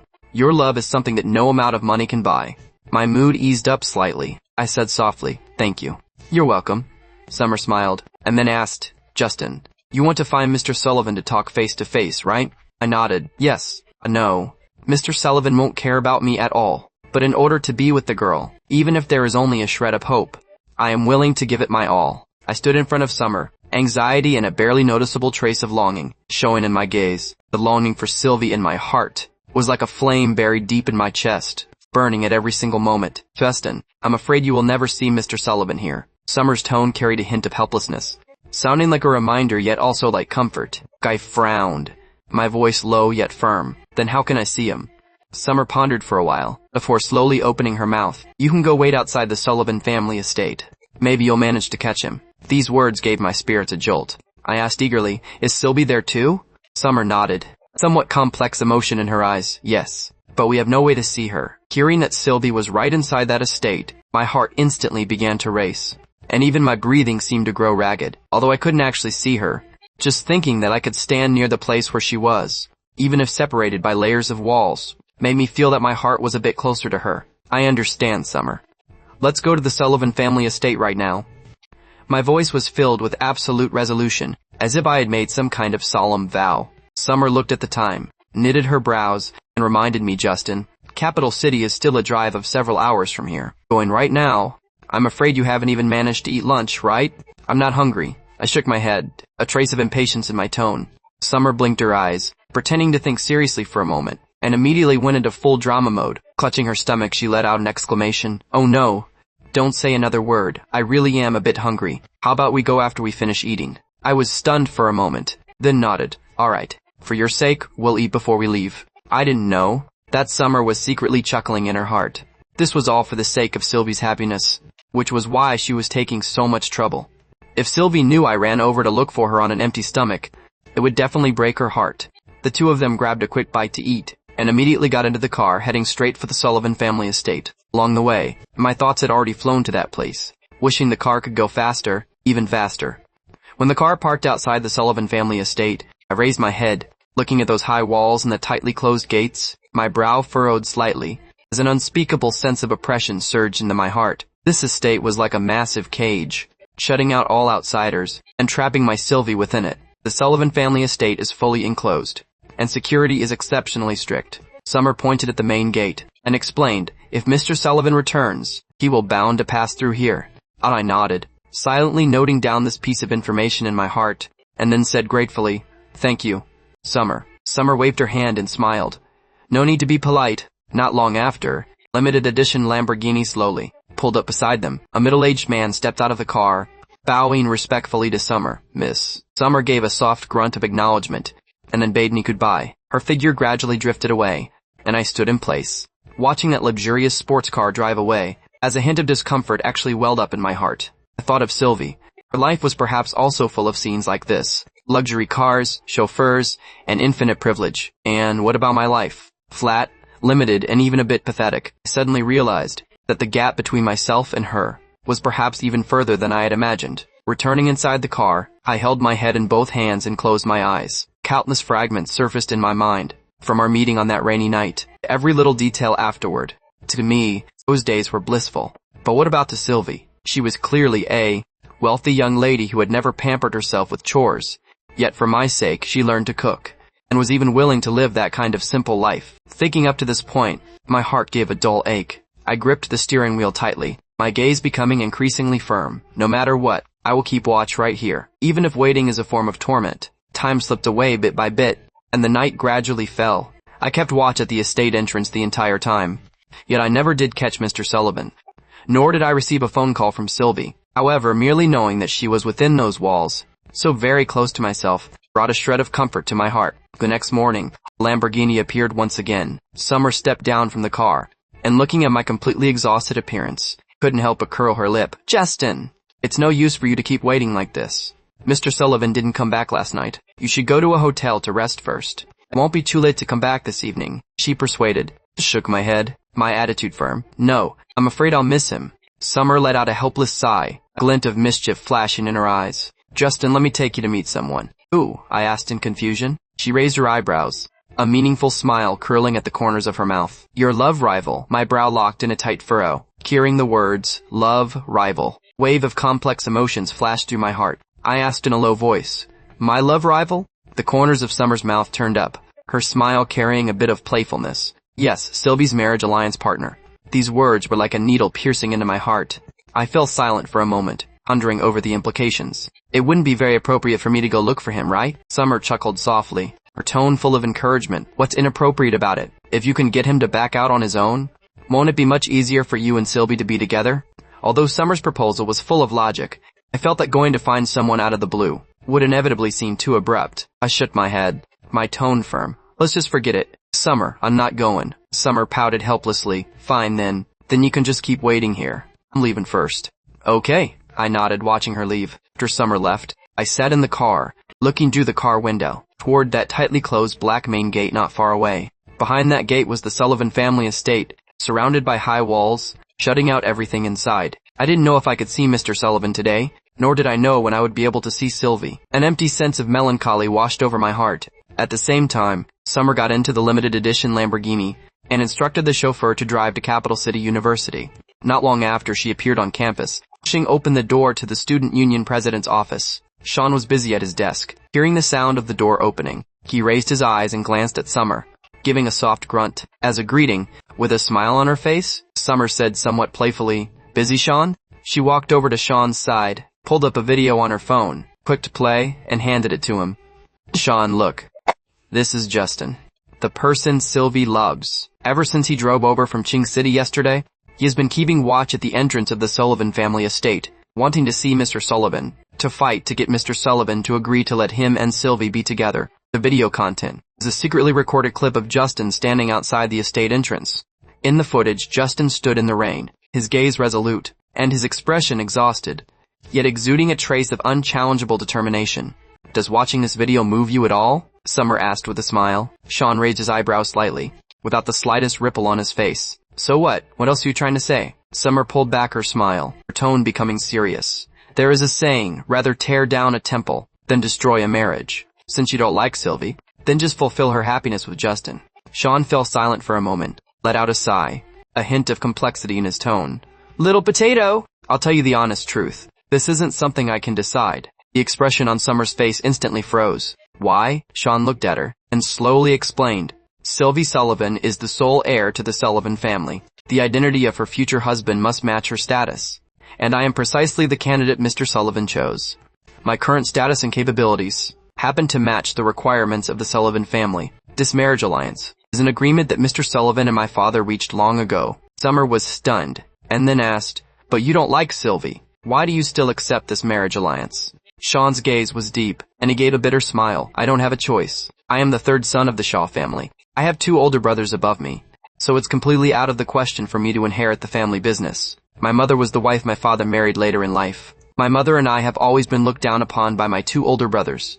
Therefore, I must work hard to make myself powerful, so that they will view me in a new light, and so that my mother will no longer suffer humiliation. Sean's voice was low, his words carrying a profound sense of helplessness. After Summer finished listening, her heart felt a wave of complex emotions. She had originally thought that Sean was merely an aloof descendant of a wealthy family, but she hadn't expected that his life was actually filled with constraints and struggles as well. Are both your future and Sylvie's future completely arranged? Summer asked in a low voice. Sean didn't answer, only giving a bitter smile. His silence caused Summer's heart to sink to the bottom. She looked at Sean, a trace of sympathy entering her eyes. After a period of quiet, Sean suddenly spoke up. That Justin, he is very brave. Summer nodded. Yeah. Even though he knows the gap between himself and Sylvie, and knows about Mr. Sullivan's opposition, he is still willing to persist for the sake of love. Sean let out a soft sigh, his gaze complex. If possible, I'd like to be friends with him. Far away abroad, Mr. Sullivan was inside a high-end sanatorium. A video appeared on his phone screen. It was the clip about Justin, waiting outside the entrance of the Sullivan family estate. Mr. Sullivan's expression was cold and stern, his brow furrowed slightly. He picked up the phone and said flatly to the person on the other end, "Leave him alone." Slightly past 5 p.m., Summer came to the entrance of the Sullivan family estate once again. Seeing that I was still keeping watch there, she walked over to the side of the car and said to me, "Justin, go to a hotel to rest for a bit first. Take a shower and change your clothes. I can send someone to help keep an eye on things here for you." I shook my head and refused. "Thank you, Summer. No need." Looking at my exhausted state, Summer's tone carried a bit more concern. "Look at yourself right now. If Sylvie saw you like this, it would definitely break her heart. Listen to me." I fell silent for a moment, ultimately nodding in agreement. I found the nearest hotel, washed up briefly, changed my clothes, and returned to the estate entrance. However, until past 8,000 p.m., Mr. Sullivan still did not appear. The main gate of the estate remained tightly shut, without any movement whatsoever. 2 days passed by, and I had achieved absolutely nothing. Summer would occasionally come over to see me, and the two of us would chat for a bit, but I never did give up. On the afternoon of the third day, Summer appeared once again. Looking at my exhausted appearance, her tone carried a hint of advice. "Justin, it's not a solution for you to keep waiting here forever. I know, if by this time tomorrow, I still can't see Sylvie's father, I will return to Qing City." Summer nodded. There's really no point in wasting time like this. After the two of them chatted idly for a few sentences, Summer left. Night fell, and a fine drizzle began to fall from the sky.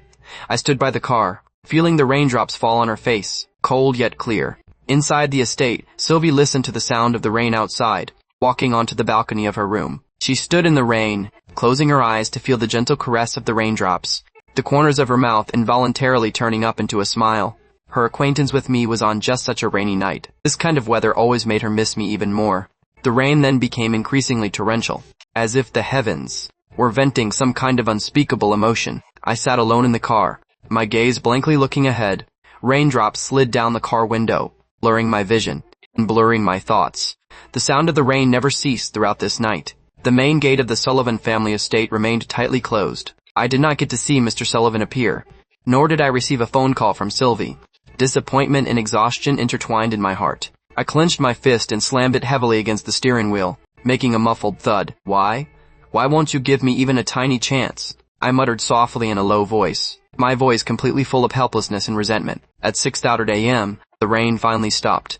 The faint light of dawn broke across the sky and spilled onto the ground, yet it could not dispel the darkness in my heart. I leaned back against the car seat, looking exceptionally weary. Not until 9,000 a.m. did a medical vehicle slowly drive past my car. I suddenly sat up straight. After getting out of the car, I saw that the main gate of the Sullivan family estate finally opened. After the medical vehicle entered the estate, the tightly closed gate quickly shut again.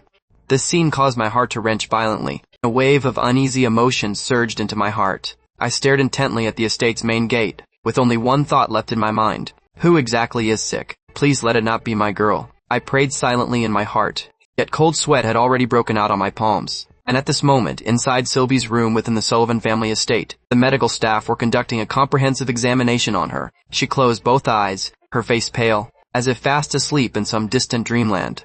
Several hours passed by, and Sylvie's body temperature finally came down, but she still showed no sign of waking up.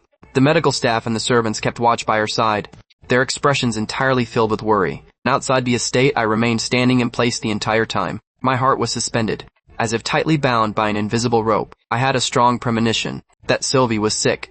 Although no one told me the truth, I could not ignore that agonizing worry in the depths of my heart. During the afternoon, Summer appeared.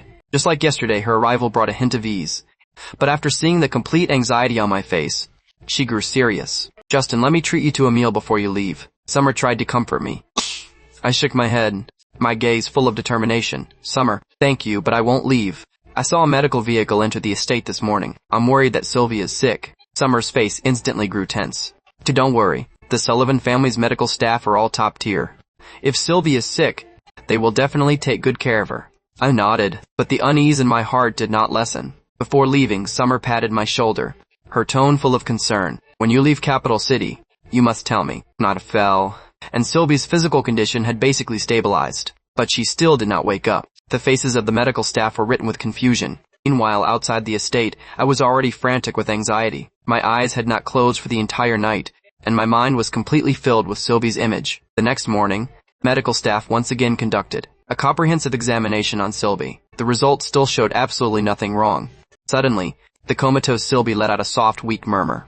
Justin, Justin, Justin. Her voice was feeble. It carried a kind of power that pierced through the heart. Tracks of hot tears quietly slid from the corners of her eyes, as if the emotions hidden deep within her heart had finally found an outlet. The doctor finally understood the situation, turning to say to Butler Jang beside him, "The young lady has been unable to wake up for so long, not because of any external issue, but likely due to an illness of the heart. She keeps calling out for Justin. It should be related to this person."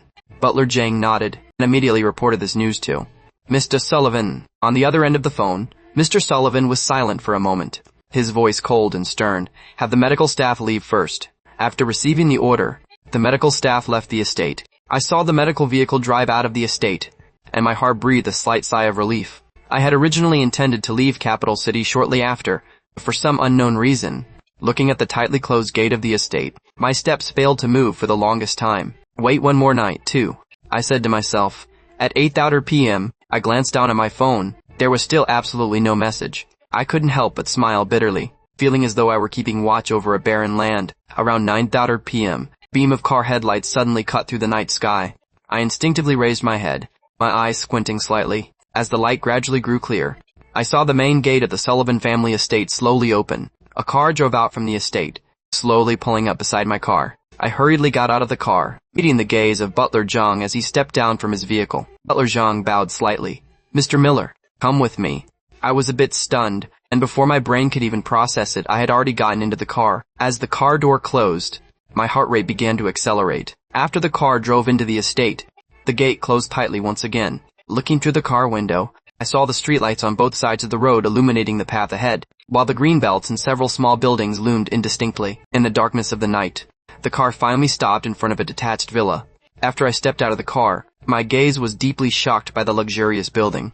In front of me, I followed behind Butler Zhang, crossing the extravagant main hall and walking up to the second floor. Along the way, my mood was complex to the absolute extreme. I was shocked by the wealth of the Sullivan family and the grandeur of the estate, while simultaneously feeling deeply the gap between myself and Sylvie, as if we were separated by an entire galaxy. Finally, Butler Zhang brought me to Sylvie's bedroom.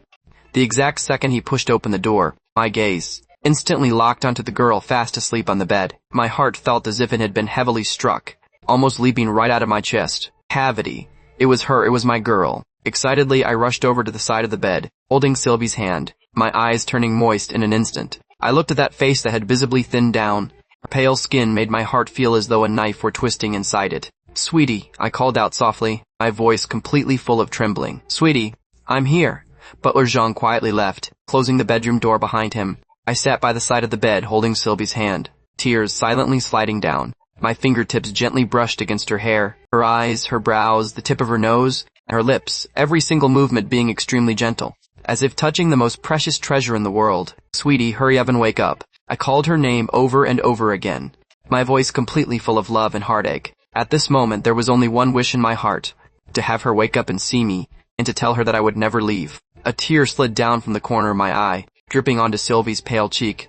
My chest tightened, and I hurriedly used the pad of my finger to gently wipe away that tear stain, terrified of hurting her. Following that, I wiped away the tears on my own face, trying to control my emotions. But no matter what, my eyes remained flushed. Meanwhile, in the midst of a dreamland, Sylvie was fast asleep in a blurred dream. Her surroundings were a blanket of fog, resembling an endless cage. No matter how hard she ran, she could never escape this vast, suffocating predicament.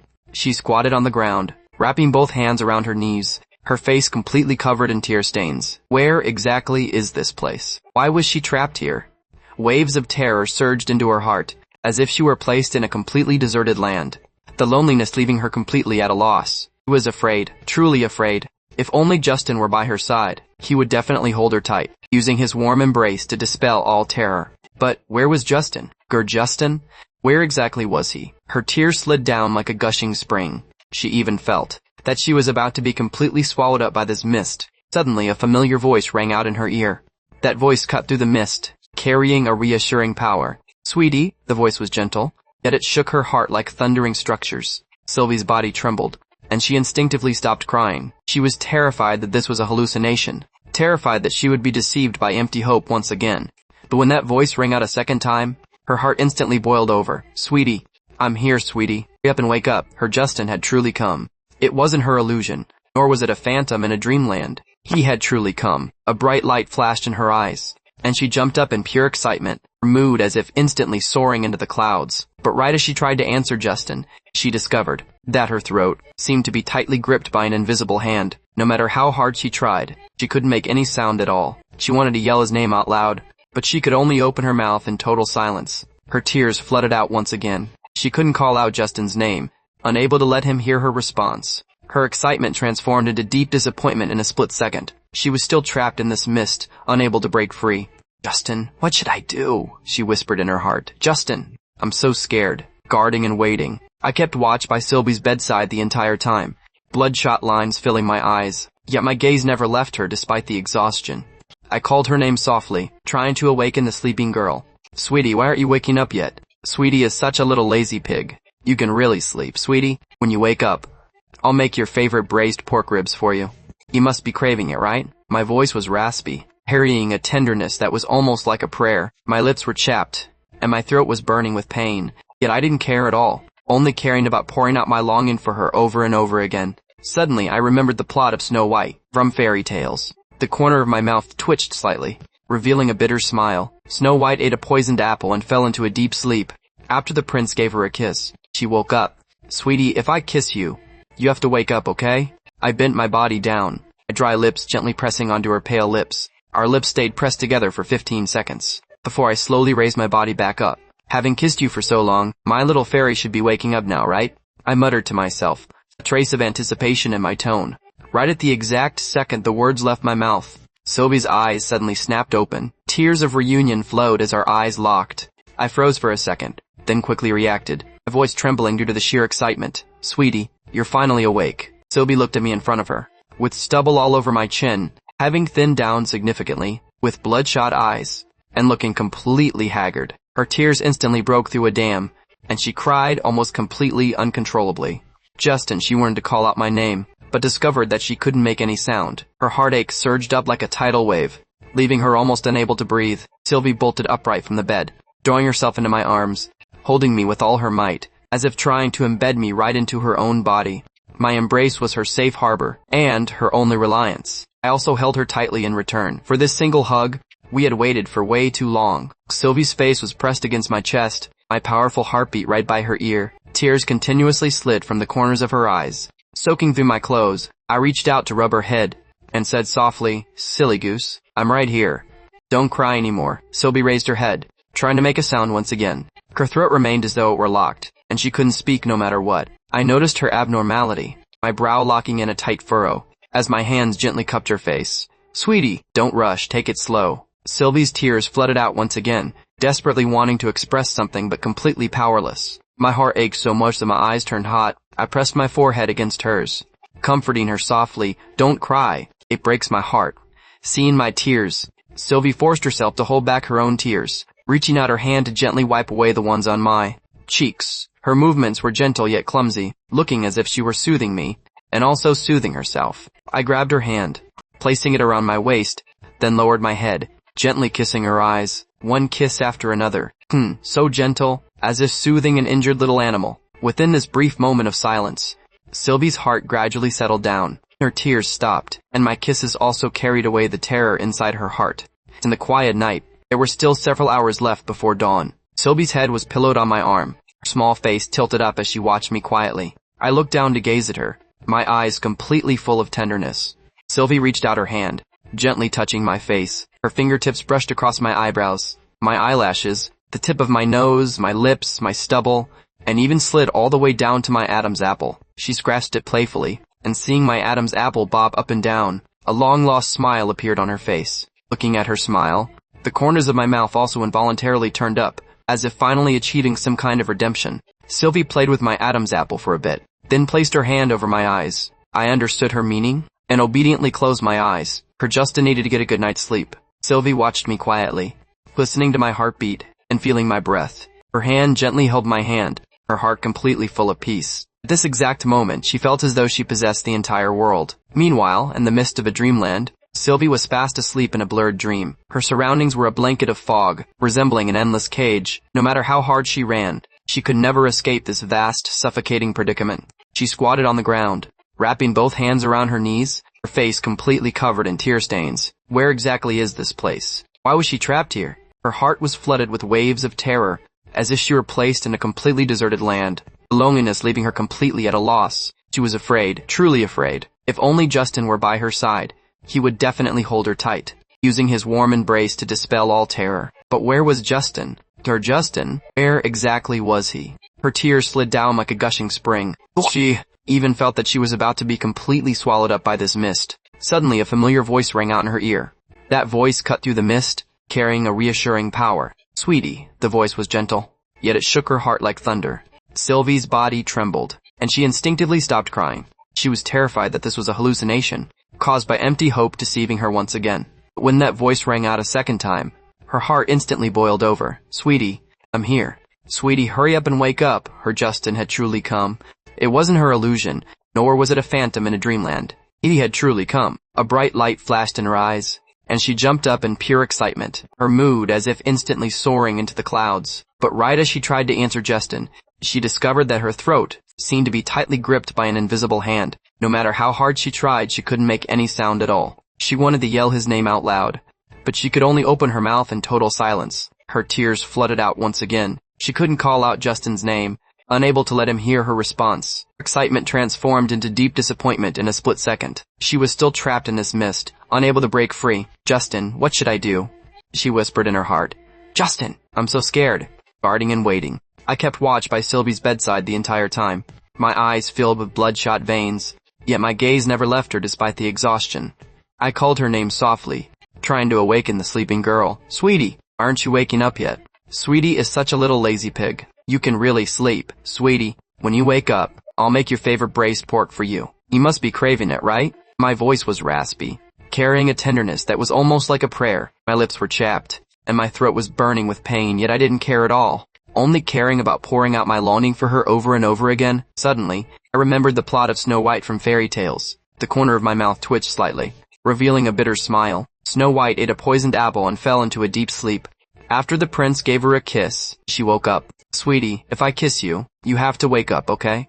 I bent my body down, my dry lips gently pressing onto her pale lips. Our lips stayed pressed together for 15 seconds, before I slowly raised my body back up. "Having kissed you for so long, my little fairy should be waking up now, right?" I muttered to myself, a trace of anticipation in my tone. Right at the exact second the words left my mouth, Sylvie's eyes suddenly snapped open. Tears of reunion flowed as our eyes locked. I froze for a second, then quickly reacted, my voice trembling due to the sheer excitement.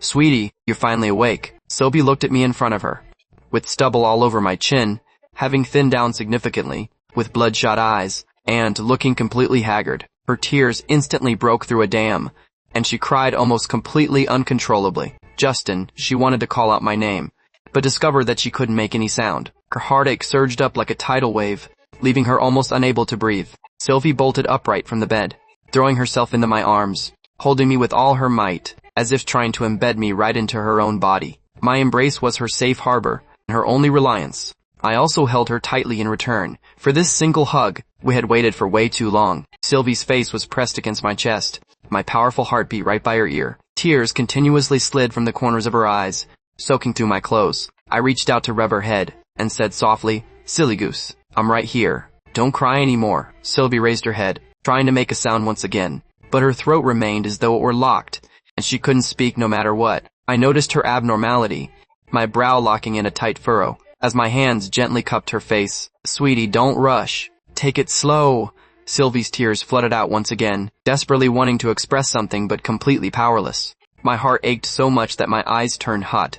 I pressed my forehead against hers, comforting her softly. "Don't cry. It breaks my heart, seeing my tears."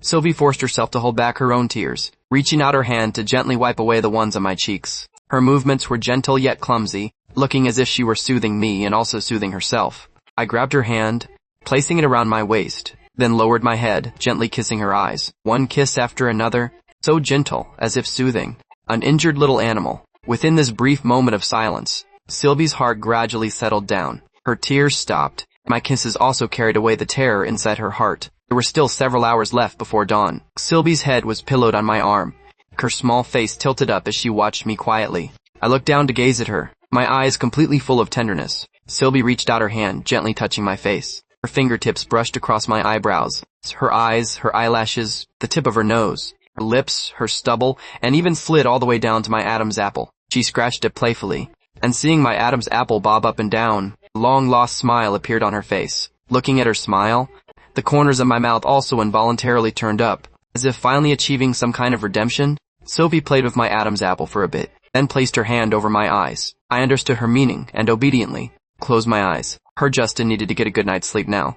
Sylvie watched me quietly, listening to my heartbeat, and feeling my breath. Her hand gently held my hand, her heart completely full of peace. At this exact moment, she felt as though she possessed the entire world. The morning light spilled into the room through the gaps in the curtains, appearing quiet and warm. But Sylvie's world was shrouded in a blanket of soundless silence. The medical staff brought the most advanced equipment to conduct a comprehensive examination on her. The result, however, made me breathe a sigh of relief, yet left me unable to let it go. Miss Sullivan's bodily functions have absolutely no problems.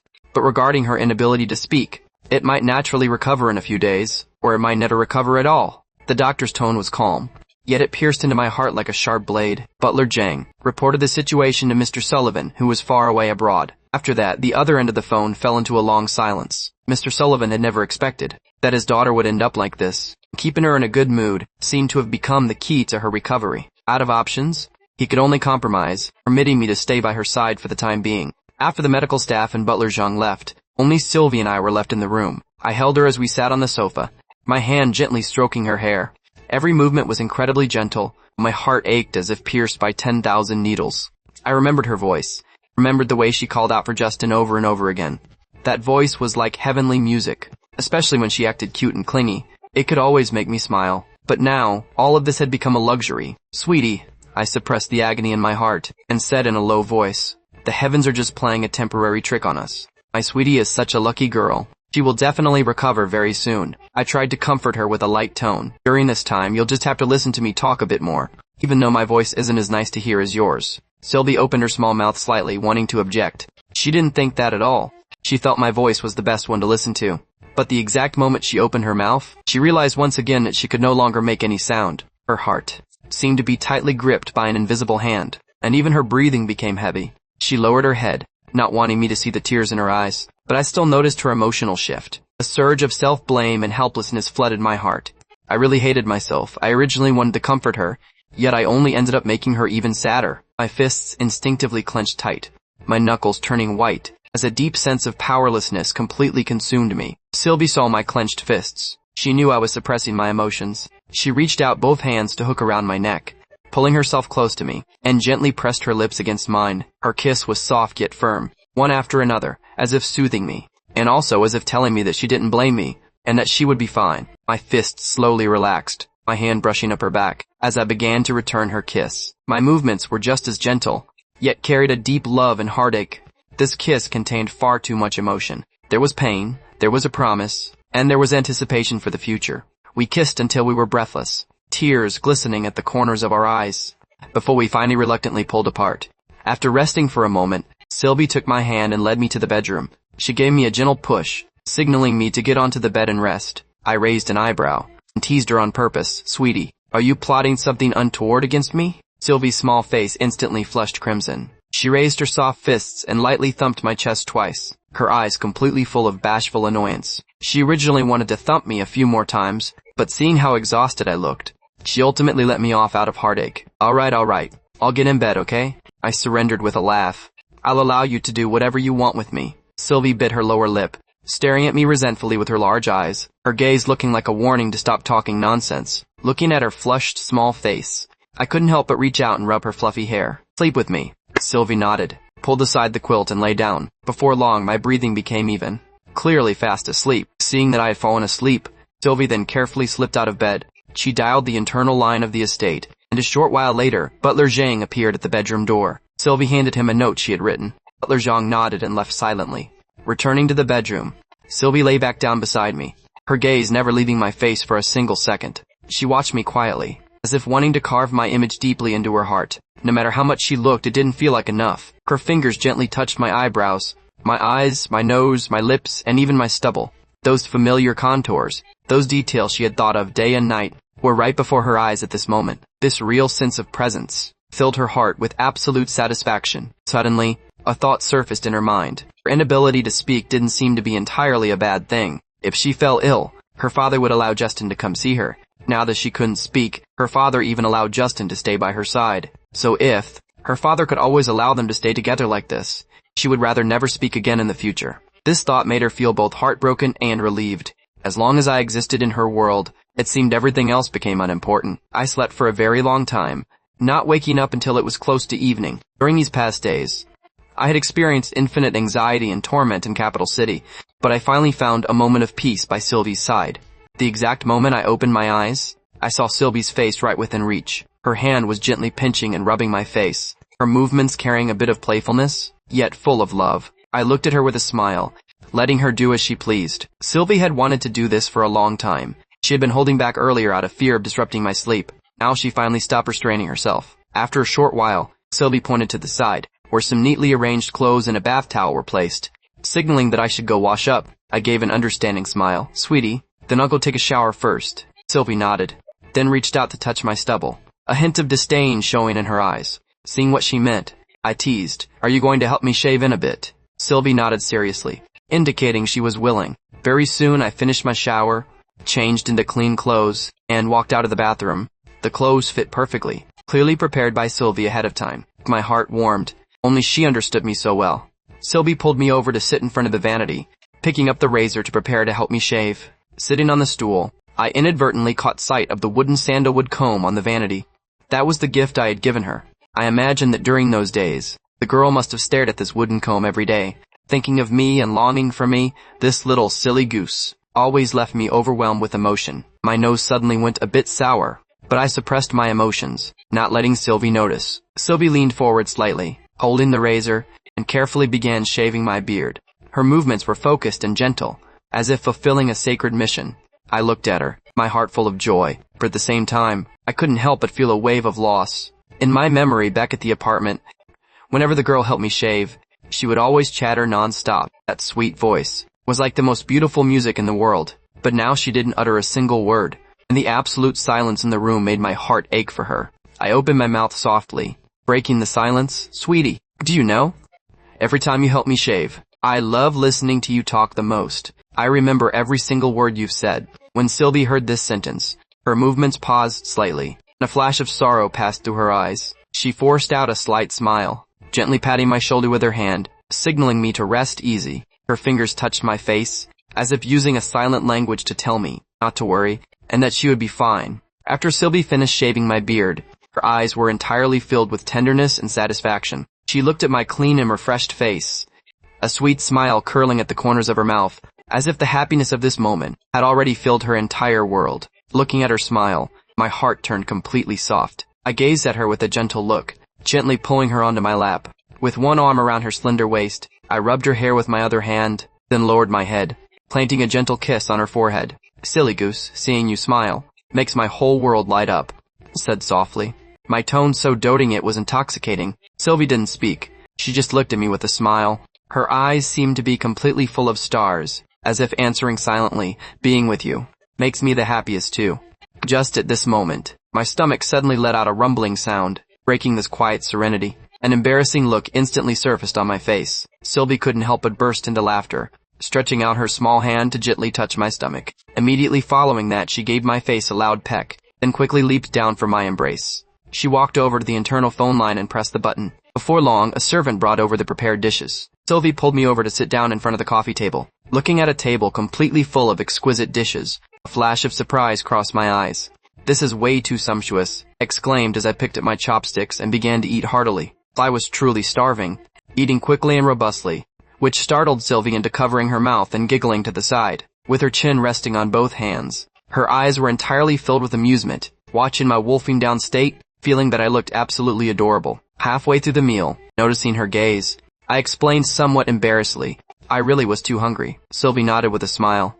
Even though she had already eaten before, seeing me eat with such relish, she couldn't help but develop an appetite too. She stretched out her finger to gently nudge my arm, put down my chopsticks and turned my head to look at her. Sylvie pointed at the fish on the plate, then opened her small mouth to signal that she wanted a bite. I instantly understood her meaning, picking up a piece of fish and feeding it to her mouth. Sylvie began to eat happily, her eyes entirely filled with satisfaction. For the remaining time, I ate my meal while feeding Sylvie. We shared it bite by bite, eating exceptionally happily. There were no words, yet there was an endless unspoken consensus.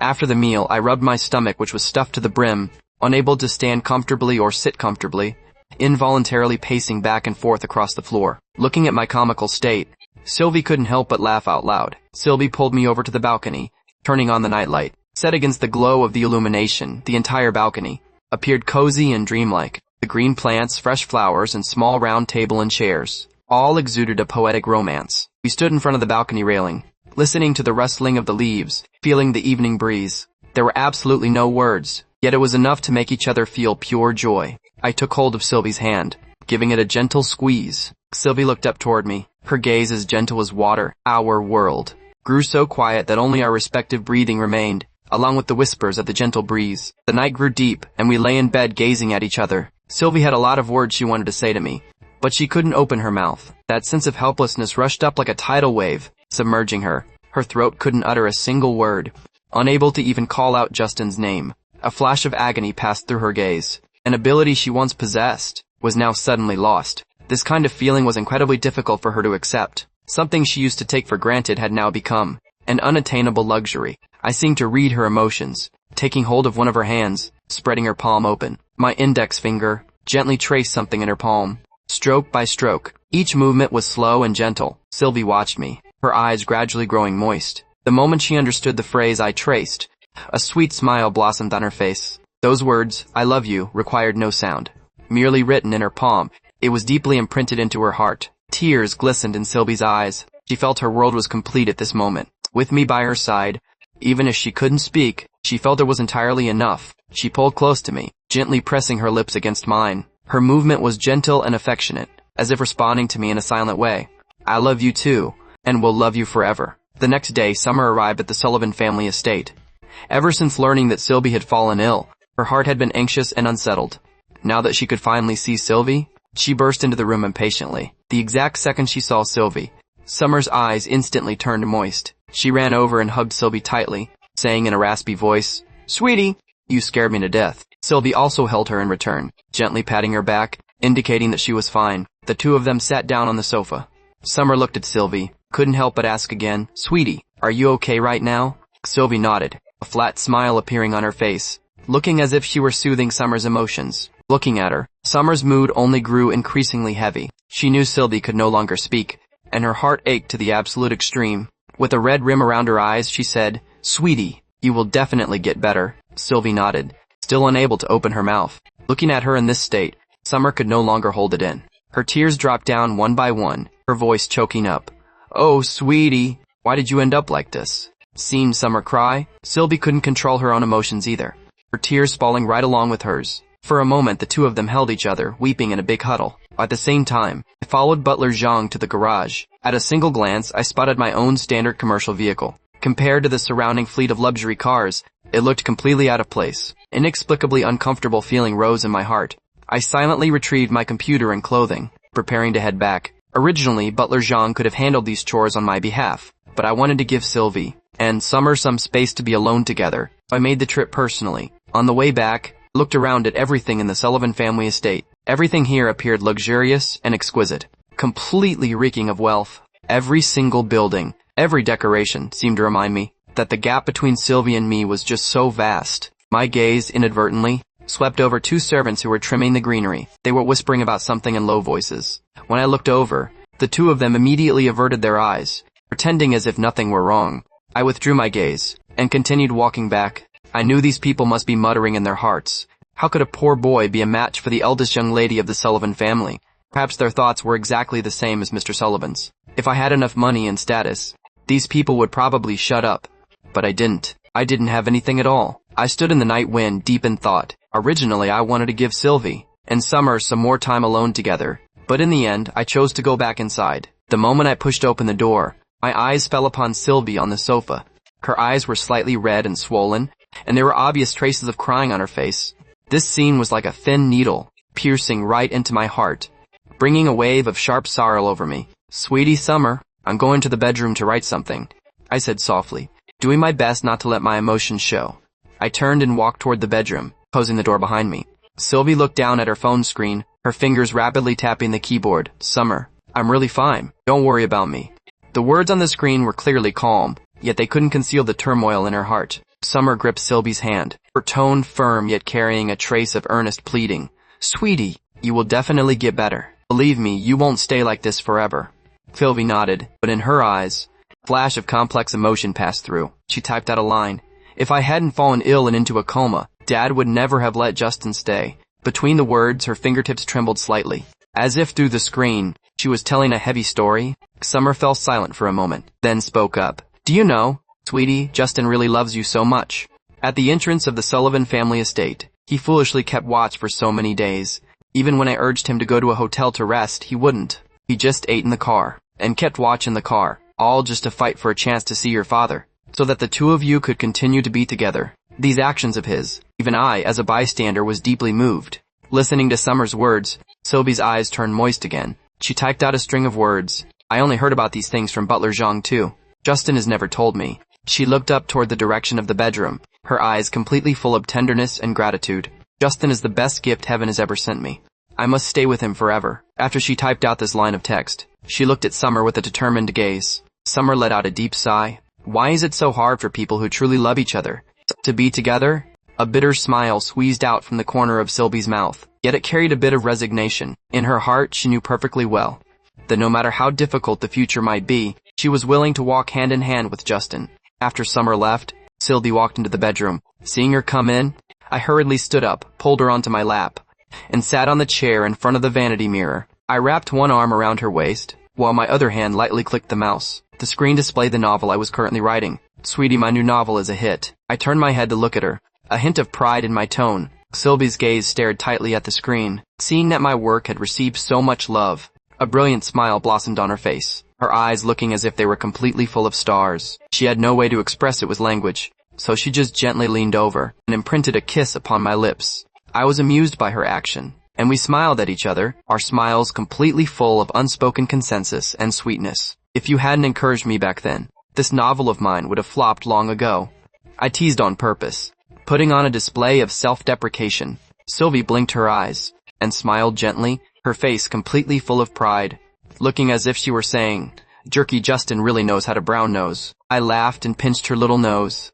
"My sweetie will always be my lucky goddess. Because I met you, my life became full of anticipation. Because I fell in love with you, my life finally had passion and excitement. All of this is what you brought to me."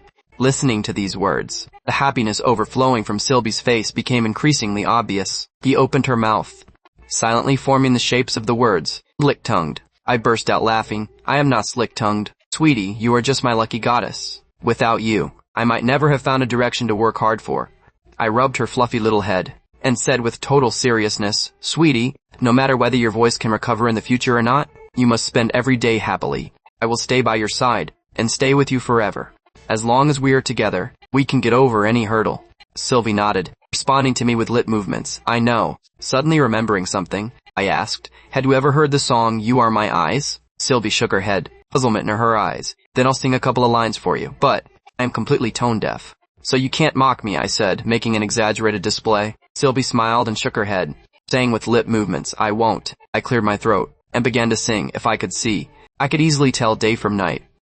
You are my eyes, leading me to the crowded throngs.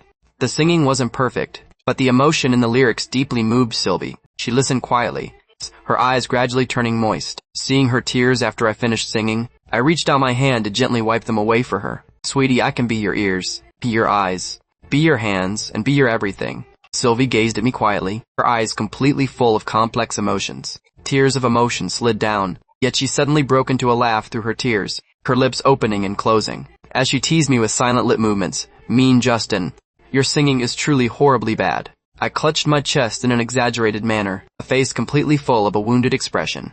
Sweetie, you're making fun of my singing. It has truly broken my heart. Sylvie gently pinched my cheek, and then playfully stuck her tongue out at me. That mischievous appearance looked as if she were saying, "Who told you to sing so terribly? You little ungrateful thing. Not only do you make fun of my singing, you even pinch my face." I narrowed my eyes, a wicked smile on the corners of my mouth. Suddenly, I gave her little butt a gentle pinch. From this action of mine, Sylvie's cheeks were instantly dyed with crimson clouds. She raised her small fist, and lightly thumped my chest twice. Although she couldn't make a sound from her mouth, she was protesting silently in her heart.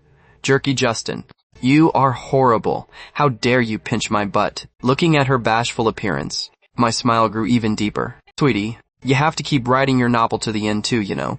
Sylvie nodded after hearing this, flash of determination crossing her eyes. She seriously responded with lip movements, "I will." This was the first novel in her life, and also the witness to her meeting and falling in love with Justin. No matter what, she had to complete it well. I rubbed her fluffy little head, saying with a smile, "So good. By the way, do you want to eat braised pork in a little bit?" Hearing this, Sylvie's eyes instantly lit up. She nodded repeatedly with a face full of anticipation. I checked the time, and it happened to be close to the lunchtime rush. I stood up. "All right, wait here obediently. I'm going to make it right now." In the kitchen, Sylvie and I stood side by side. Sylvie had specifically asked Butler Jang to prepare the ingredients ahead of time, and seeing such a high-end kitchen for the first time, I couldn't help but lament. The gap between the rich and the poor was indeed far beyond imagination. When I picked up an apron and prepared to tie it on, Sylvie suddenly drew close to me, wrapping her arms around my waist. Using her small hands to carefully help me tie the straps behind my back, I looked down at her focused expression, the corners of my mouth turning up instinctively. I bent down and gently imprinted a kiss on the top of her head. For the remaining time, I was busy working away in the kitchen, while Sylvie stood to the side, silently watching my retreating back. Such a warm picture brought her absolute satisfaction, because it had been a very long time since they had a moment like this. Before long, a plate of braised pork, perfect in color, aroma, and taste, was finished. I picked up a piece of meat with my chopsticks, blew away the hot steam, and then held it to Sylvie's mouth. "Taste it and see." Sylvie opened her mouth with a smile, finally chewing that piece of braised pork, her mouth completely filled with the rich aroma of the meat. She gave me a thumbs up, and then used her fingers to form a tiny heart. Seeing her satisfied expression, my mood turned fantastic. After making one more dish, we can start eating. I turned around, preparing to make a vegetable dish. One meat and one vegetable was a perfect pairing. Sylvie suddenly tugged at my sleeve, saying with lip movements, "Let me do it." I raised an eyebrow, smiling as I nodded. "All right, then I'll leave it to you." After saying that, I took off the apron and put it on Sylvie. Sylvie skillfully washed the tomatoes, then fetched some eggs, beating them into a bowl with swift movements. I stood to the side watching quietly, my heart full of tenderness at her busy figure. Before long, a plate of sweet-smelling scrambled eggs with tomatoes was finished. Sylvie picked up a piece of egg and fed it to my mouth. I ate it in one bite, my mouth full of endless praise. "Sweetie, this dish is cooked so well." Sylvie grinned and smiled. This scrambled eggs with tomatoes was the very first dish Justin had taught her to make back in the rental house, and also the first dish she learned in her life. To her, this dish held extraordinary meaning.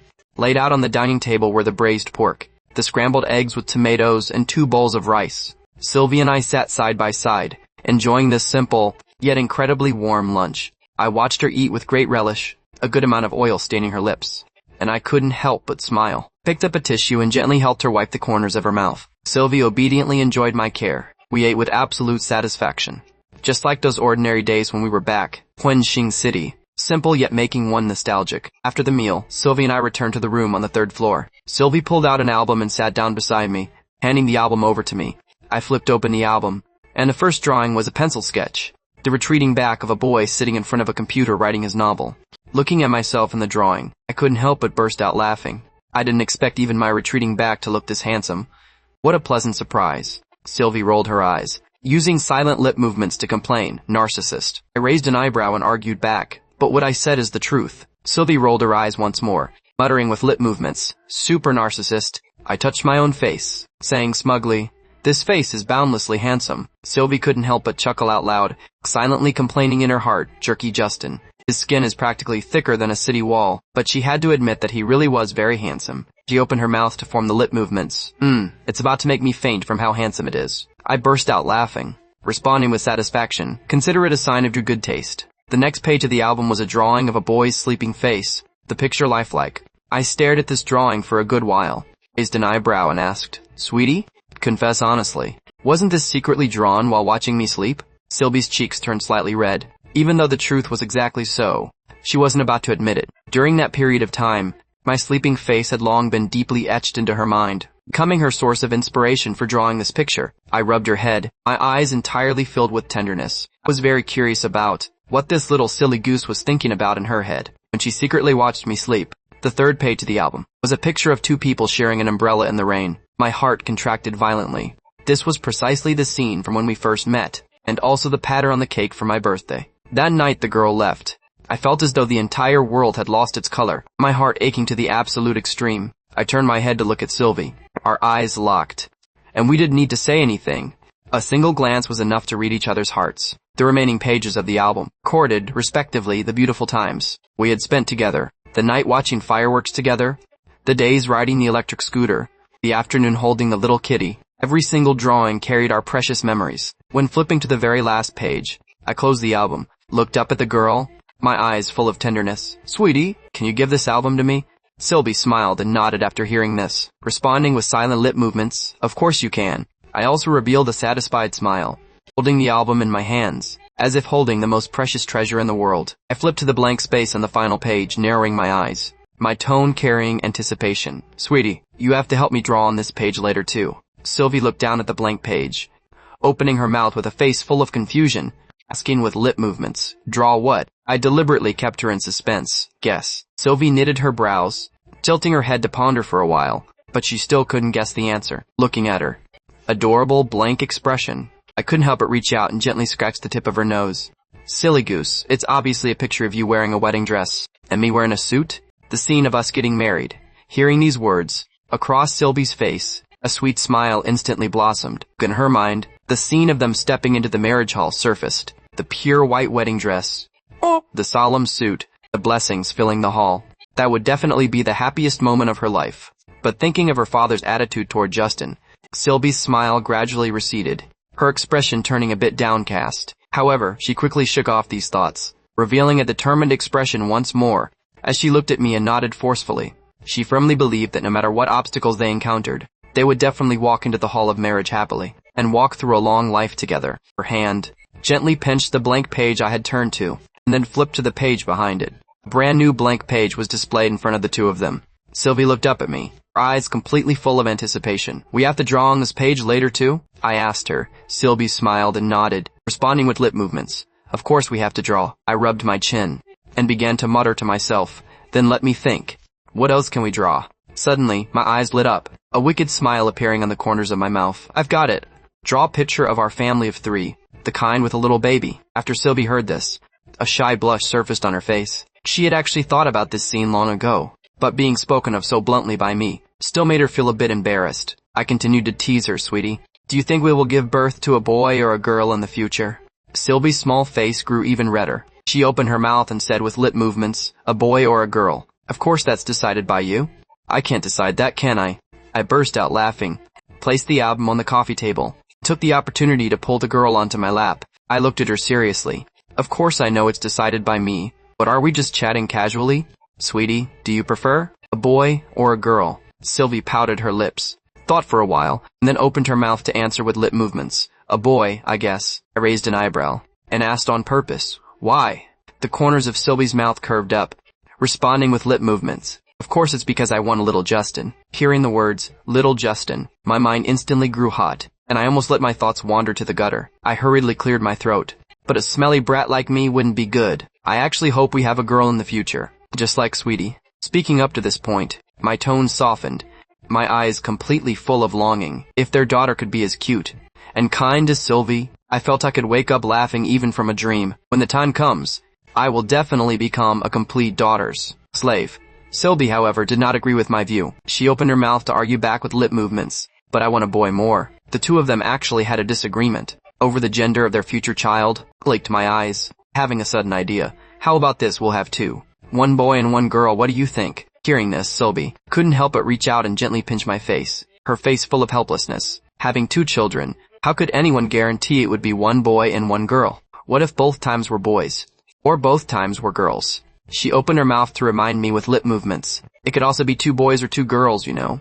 I raised my hand and scratched the back of my head, instantly feeling a bit embarrassed. I smiled. Hehehe. Then we'll just have a few more. There will always be a point where we have both a boy and a girl.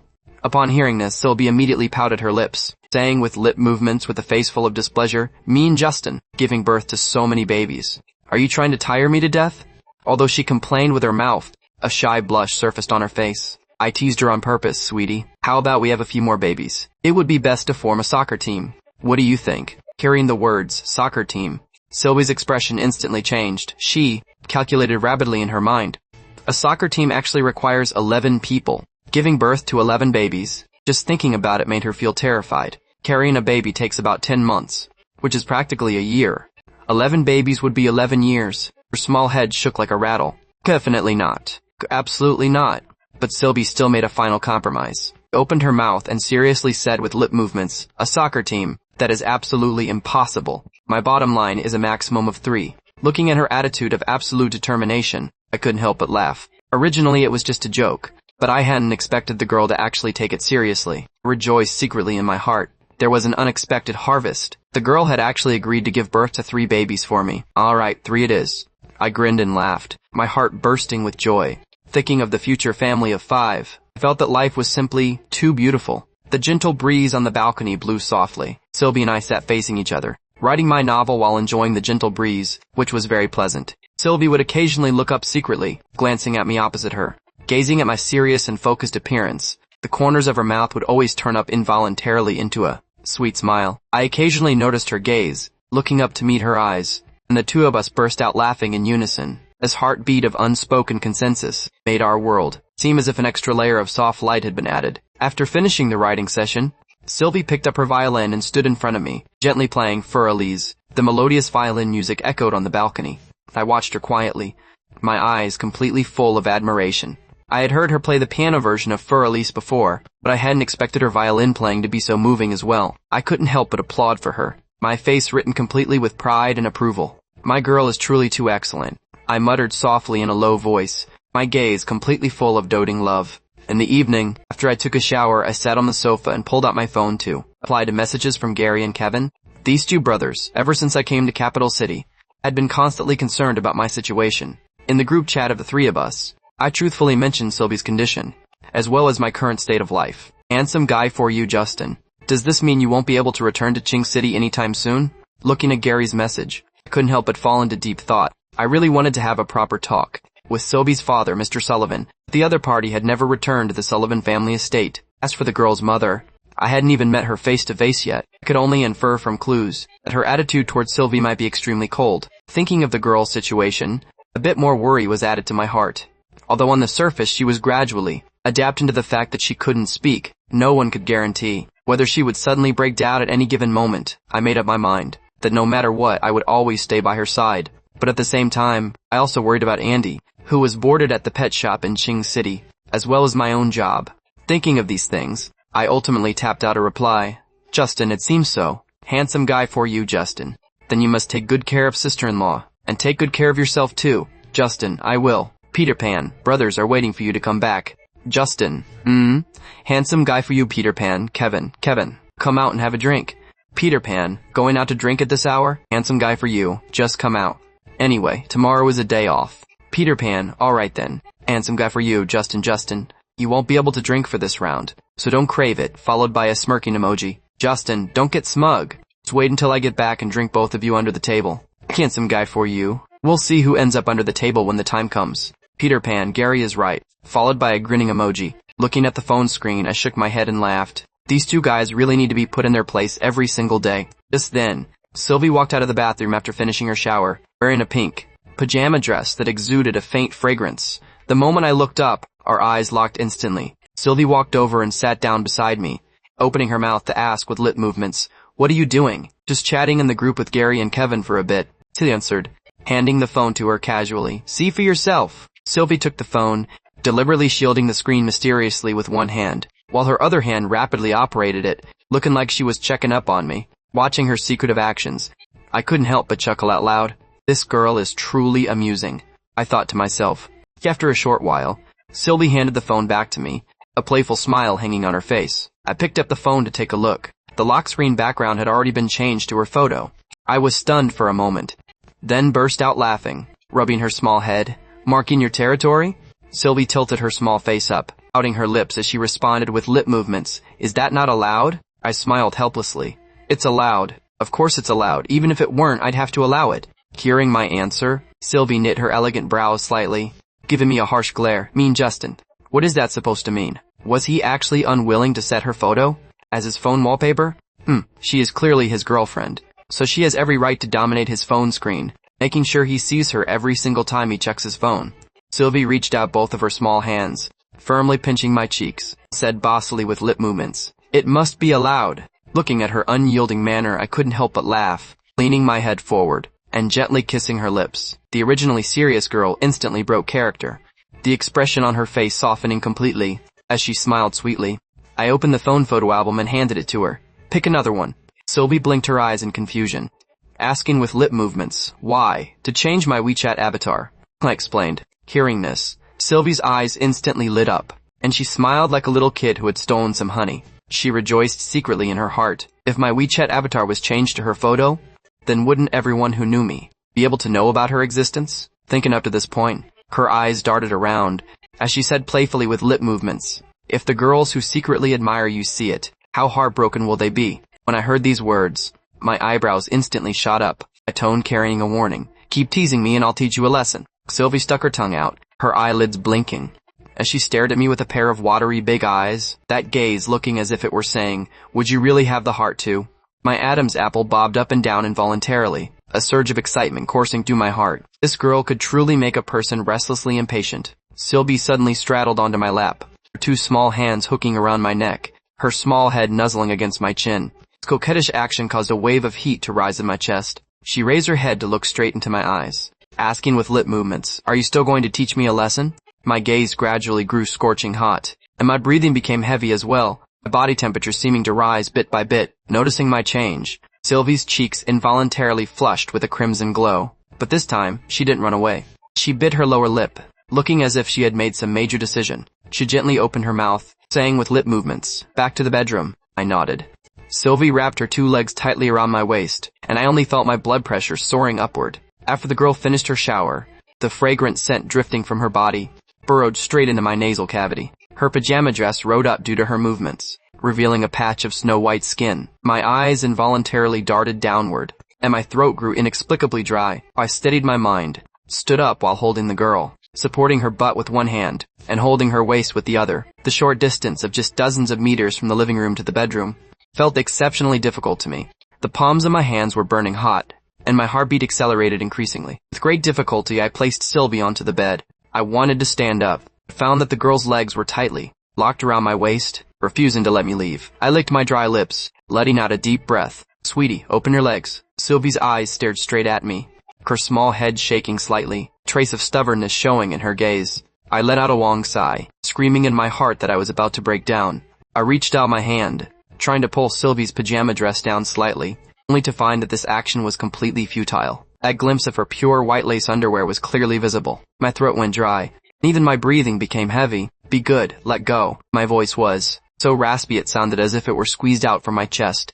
But Sylvie didn't waver in the slightest. Instead, she wrapped her legs even tighter. This sudden movement caused me to lose my center of gravity, almost pressing down completely on top of her. Fortunately, both of my hands propped against the bed surface in time, preventing direct contact. Sylvie's cheeks were flushed with a crimson glow. She bit her lower lip gently, her small hand quietly grabbing the hem of the t-shirt on my upper body, trying to pull it upward, putting on a display of not stopping until she achieved her goal. "Don't fool around," I warned in a low tone, my voice incredibly dark and raspy. I knew that if she continued like this, I was truly afraid I wouldn't be able to hold back. Sylvie pulled for a long time, only to find that my arms were like iron pillars, steadily supporting my weight against the bed surface, completely refusing to cooperate. Growing anxious in her heart, she simply abandoned the idea of pulling the t-shirt, moving her small hands to my waist instead, trying to unbuckle my belt. Just as her action began, my large hand suddenly applied force, prying her legs that were wrapped around my waist apart. By this time, my belt was already loose, and the change in my pants was also clear to see. I took a deep breath, hurriedly escaping from the bedroom, and rushed into the bathroom, gazing at my retreating back as I fled in a panic. Sylvie's small face flushed red with anger, her fists tightly clenched, looking like a completely furious little cat. Mean Justin, bad Justin, annoying jerk, she complained silently in her heart. She had clearly summoned a massive amount of courage to take this step proactively, yet Justin ran away. She felt both bashful and aggrieved, even beginning to wonder if Justin was just too cowardly. After quite a long while, I finally returned to the bedroom. I saw Sylvie completely buried under the quilt, while another quilt was placed on the other side of the bed, obviously prepared specifically for me by her. I let out a deep breath, sitting by the side of the bed. I didn't go to cover myself with that spare quilt. Instead, I directly lifted Sylvie's quilt, attempting to slide a leg in to lie down. However, after Sylvie felt my movement, she immediately grabbed the quilt tightly with both hands to keep me out. Of course I knew what the girl meant. Her intention just now had been very obvious, so how could I possibly not understand? But I had my own principles in my heart. I hadn't received the approval of the girl's family yet, and our relationship wasn't completely stable. Under such circumstances, how could I cross the line? Through the quilt, my large hand gently rubbed Sylvie's head, my voice soft yet firm. Sweetie, I understand your feelings. It's just that now is not the time. Sylvie listened quietly under the quilt, making no movement whatsoever. Continued, I hope that when your family completely accepts me and agrees to let us be together, our relationship will naturally develop to that step, rather than now. That would be the best for us. Hearing these words, Sylvie's heart trembled slightly. She originally thought Justin had run away because he was a coward, but she hadn't expected that it was out of respect and a sense of responsibility for her. She had misunderstood him. Sylvie pulled back the quilt, her small head popping out from under the covers, meeting my gaze. The two of them stared at each other quietly, without any words, yet their eyes were completely full of understanding and warmth. Sylvie's small hand gently held my large hand, opened her mouth, and said with lip movements, "Let's sleep." I smiled, and then lay down inside the quilt beside her. Sylvie tightly hugged my waist, her small head pressed against my chest, listening to my powerful heartbeat. Her Justin would always be so wonderful. The next morning, just as Sylvie and I finished breakfast and returned to the room, we heard a knock at the door. Standing up to open the door, I originally thought that just like usual, Butler Jong would be standing at the door. But when the door opened, I saw an extraordinary girl standing there instead.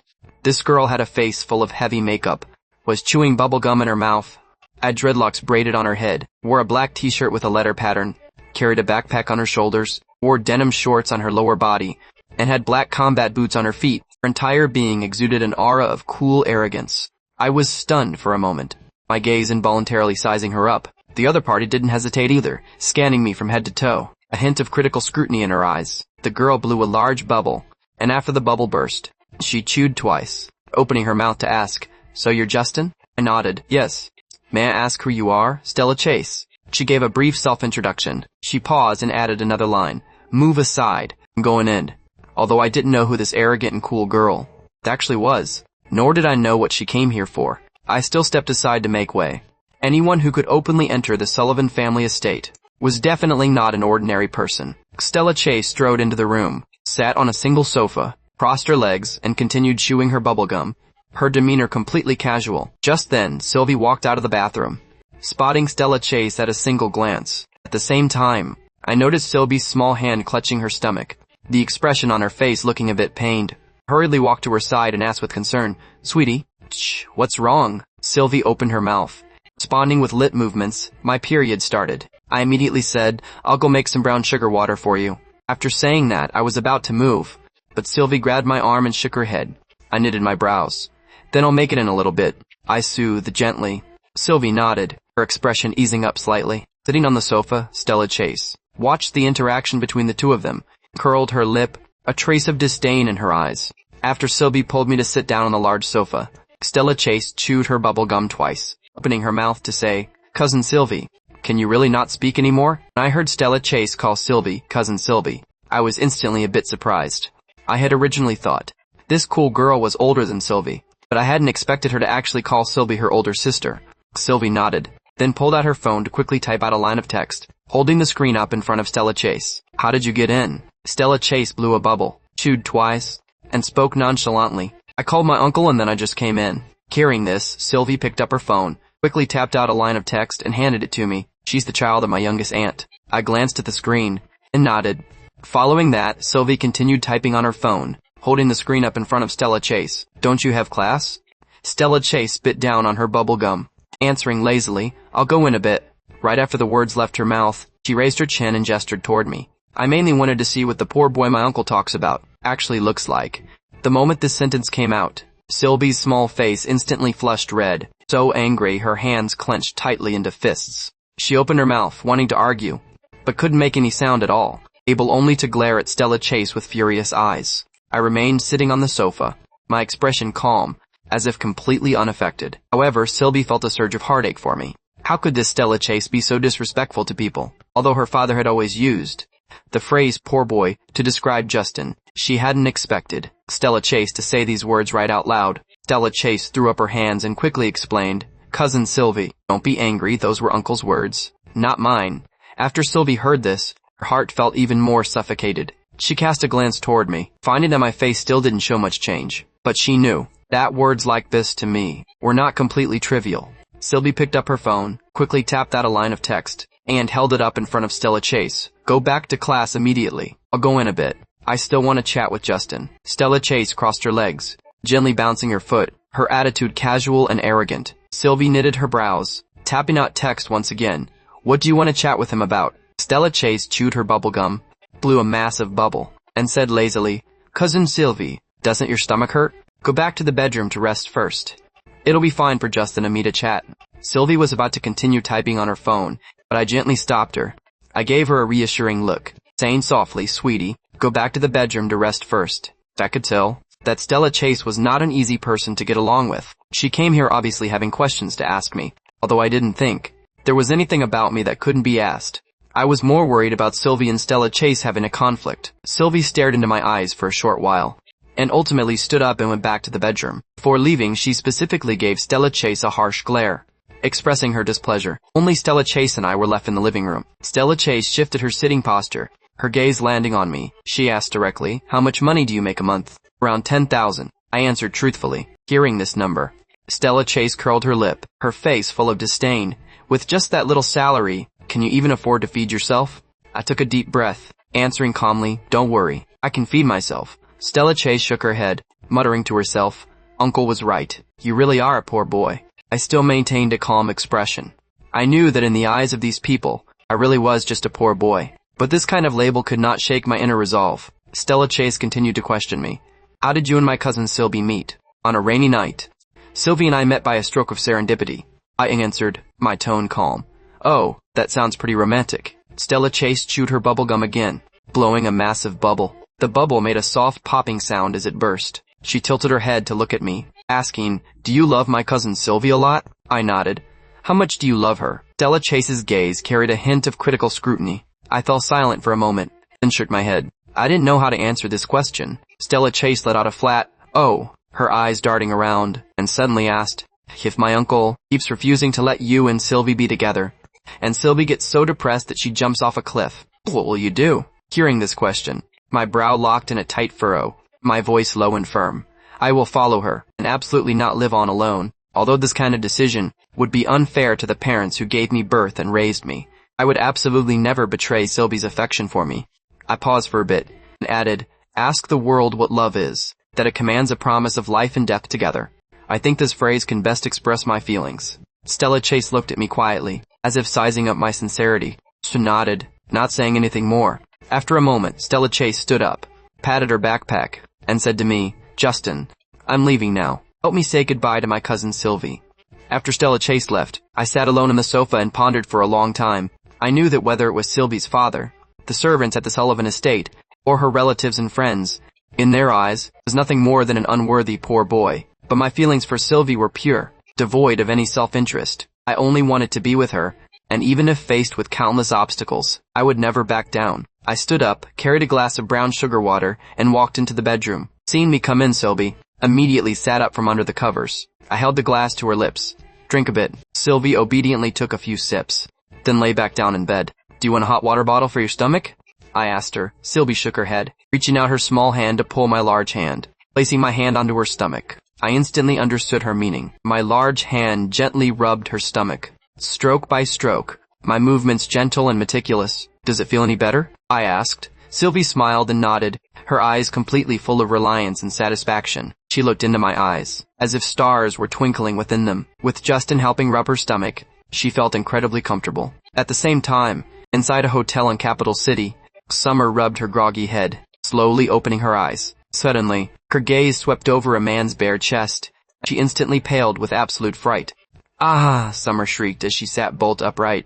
Sean, who was beside her, was startled awake by the shriek. Snapping upright instantly, their eyes met, staring at each other in blank shock. The scene completely awkward. Summer looked down at herself, and a crimson flush instantly spread across her face. She shrieked once again. "Ha!" She hurriedly yanked up the quilt, wrapping herself tightly in it. Only then did Sean discover that he was likewise completely naked, and he hurriedly reached out to grab the quilt. "Give me some." Summer clutched the quilt with a death grip, her attitude unyielding. "No, I'm absolutely not giving you any." Helpless Sean could only cover a certain spot with his hand, scrambling out of bed in embarrassment. The two of them were fully dressed. One sat on the edge of the bed, while the other stood on the floor, the atmosphere silent and awkward. They confronted each other, their minds still trying to piece together everything that had happened last night. Summer clutched the quilt tightly, interrogating Sean with a face full of anxiety. "Sean, what is wrong with you? How did we end up sleeping together?" Sean rubbed his splitting head, a hint of helplessness in his tone. "We ran into each other at the bar last night, and you were the one who insisted on dragging me to drink with you. How can you blame me for this?" Summer glared at him, her voice rising in anger. "I dragged you to drink, but I didn't intend to do anything else with you." Sean tried hard to recall the situation from last night, but his mind was like a tangled mess. He vaguely remembered that he wanted to return to the hotel, but Summer kept pulling him to continue drinking. As for how things exactly developed to the end, he couldn't remember clearly either. After a moment of silence, Sean raised his head and said seriously to Summer, "I'm sorry." No matter how the events of last night had actually begun, Sean knew clearly in his heart that under such circumstances, the girl was always the one who suffered the disadvantage. Hearing this apology, Summer's expression turned complex for a split second, and then she said in a low voice, "It was my first time." Sean froze for a moment, and then responded with total solemnity, "It was my first time too." The two of them fell into an awkward stare again, looking at each other in blank shock. Finally, Summer stood up from the bed, throwing down a line, "Since it was the first time for both of us, or even, let's just leave it at that." Right after the words left her mouth, she turned and left the room. Sean watched her retreating back as she departed, scratching his head in vexation. His mind was a complete mess. As for how exactly the events of last night had happened, he didn't have the slightest clue. After Summer returned home, she threw her entire body straight onto her princess bed, her mood irritable to the absolute extreme. She covered her face with a pillow, yet her mind kept replaying the events of last night. "How did I muddle-headedly end up rolling in the sheets with Sean?" she muttered to herself in a low voice, letting out a heavy sigh. Sean was Sylvie's marriage alliance partner, though the person Sylvie loved was Justin, and there wasn't a shred of affection between those two. In terms of status, Sean was still Sylvie's fiancé. She, Summer, had actually let something like this happen, with the marriage alliance partner of her very best friend. No matter how one looked at it, this matter was just too twisted. Summer violently rolled over, completely unable to calm her emotions. At the same time, Sylvie was lying in bed, enjoying the tenderness of me rubbing her stomach. Suddenly her phone chimed. She picked up her phone to check, and her eyes instantly widened after seeing the message from Summer. "Sylvie, I rolled in the sheets with Sean." Sylvie froze completely, the shock written across her face entirely laid bare. Seeing this, I asked in confusion, "What's wrong, sweetie?" Sylvie didn't say anything. She just held her phone up in front of me. After I saw the message Summer had sent, my brow locked in a slight furrow, and the expression on my face also froze for a split second. I hadn't expected that the relationship between this Sean and Summer would actually be so complicated, I thought to myself. Sylvie rapidly tapped her phone screen, sending a message over. "Sylvie, Summer, what on earth is going on between you and Sean?" Summer's reply came back very quickly. "He and I ran into each other at the bar last night, and after having some drinks together, we just muddle-headedly rolled in the sheets." Immediately following that, another message came through. "Sylvie, I'm sorry. Seeing this sentence, Sylvie was a bit dazed for a moment. She quickly replied, "Summer, why on earth are you saying sorry to me?" Summer's reply followed right after. "Because Sean is your marriage alliance partner." Looking at this message, Sylvie instantly felt a surge of complex emotions in her heart. Of course she knew Summer's worry, but her feelings for me were unswerving and firm. Sylvie quickly typed out a line of text, and sent it over. "Summer, in this lifetime I will marry no one but Justin. Do you understand?" Summer stared at the screen for a long time, and ultimately typed out a reply. "I get it." Sylvie sent a hugging emoji, and immediately followed it with another message. "Summer, is there any possibility of further development between you and Sean?" Seeing this message, Summer curled her lip, typing out a line of text without any hesitation. "Impossible." After seeing the message, Sylvie nodded slightly, sending another message over. "Summer, then take good care of your own mood. Come over to find me when you're free. Summer. After ending the chat, Sylvie took her phone and typed a line of text for me. I actually feel that Summer and Sean seem like a pair of bickering lovers. I smiled slightly, saying in a low voice, there's a good saying for this. The authorities are muddled, while the bystanders see clearly. Sylvie couldn't help but laugh too. Perhaps Summer was precisely deep inside the game without realizing it herself, right? In the evenings, Sylvie snuggled inside my embrace, my large hand pressed against her stomach, gently rubbing it. Whenever her stomach hurt, I would always take care of her meticulously like this. Sylvie looked up at me, opening her mouth to ask with lip movements, is your hand tired? I shook my head gently. Not tired. The feel of my hand pressed against her stomach was delicate and soft, and that slightly supple touch made it hard for me to pull away. How could I possibly feel tired? Sylvie giggled, feeling that my performance throughout this entire day had been exceptionally good. She decided to give me a reward. She hitched herself upward a bit, wanting to give me a kiss to express her gratitude. However, when she hitched herself upward, my hand accidentally shifted from her stomach to a certain sensitive spot. Sylvie's cheeks instantly flushed deep red, and her entire body froze. Noticing this, I hurriedly pulled my hand away, my face written completely with embarrassment. Too bashful to look up, Sylvie directly buried her small head into my chest, not daring to raise it. Strange atmosphere instantly fell over the air. After a moment of silence, I said softly, I'm sorry, I didn't mean to do it. Buried inside my embrace, Sylvie tightly clutched my clothes with her small hands, nuzzling against my chest, silently complaining in her heart, Jerky Justin. This matter was clearly about to pass over already, yet he actually brought it up. Truly shameless. Seeing that she was too shy to dare look up, I reached out to rub her fluffy small head, saying with a laugh, you're so shy right now, but weren't you very bold yesterday? Hearing this sentence, Sylvie pouted her small mouth in anger. Bad Justin! Yesterday she had summoned up all her courage to make that decision, although she was also very shy back then. What just happened really was too embarrassing. Her small hand quietly slipped inside my clothes, finding my waist and giving it a harsh pinch. I let out a hiss, hurriedly begging for mercy. Don't pinch. However, Sylvie didn't stop her hand. She continued to move upward, finding the 2 points on my chest, holding one with each hand to pinch. I gasped from the sharp pain. Begging for mercy once again, sweetie. Spare me, okay?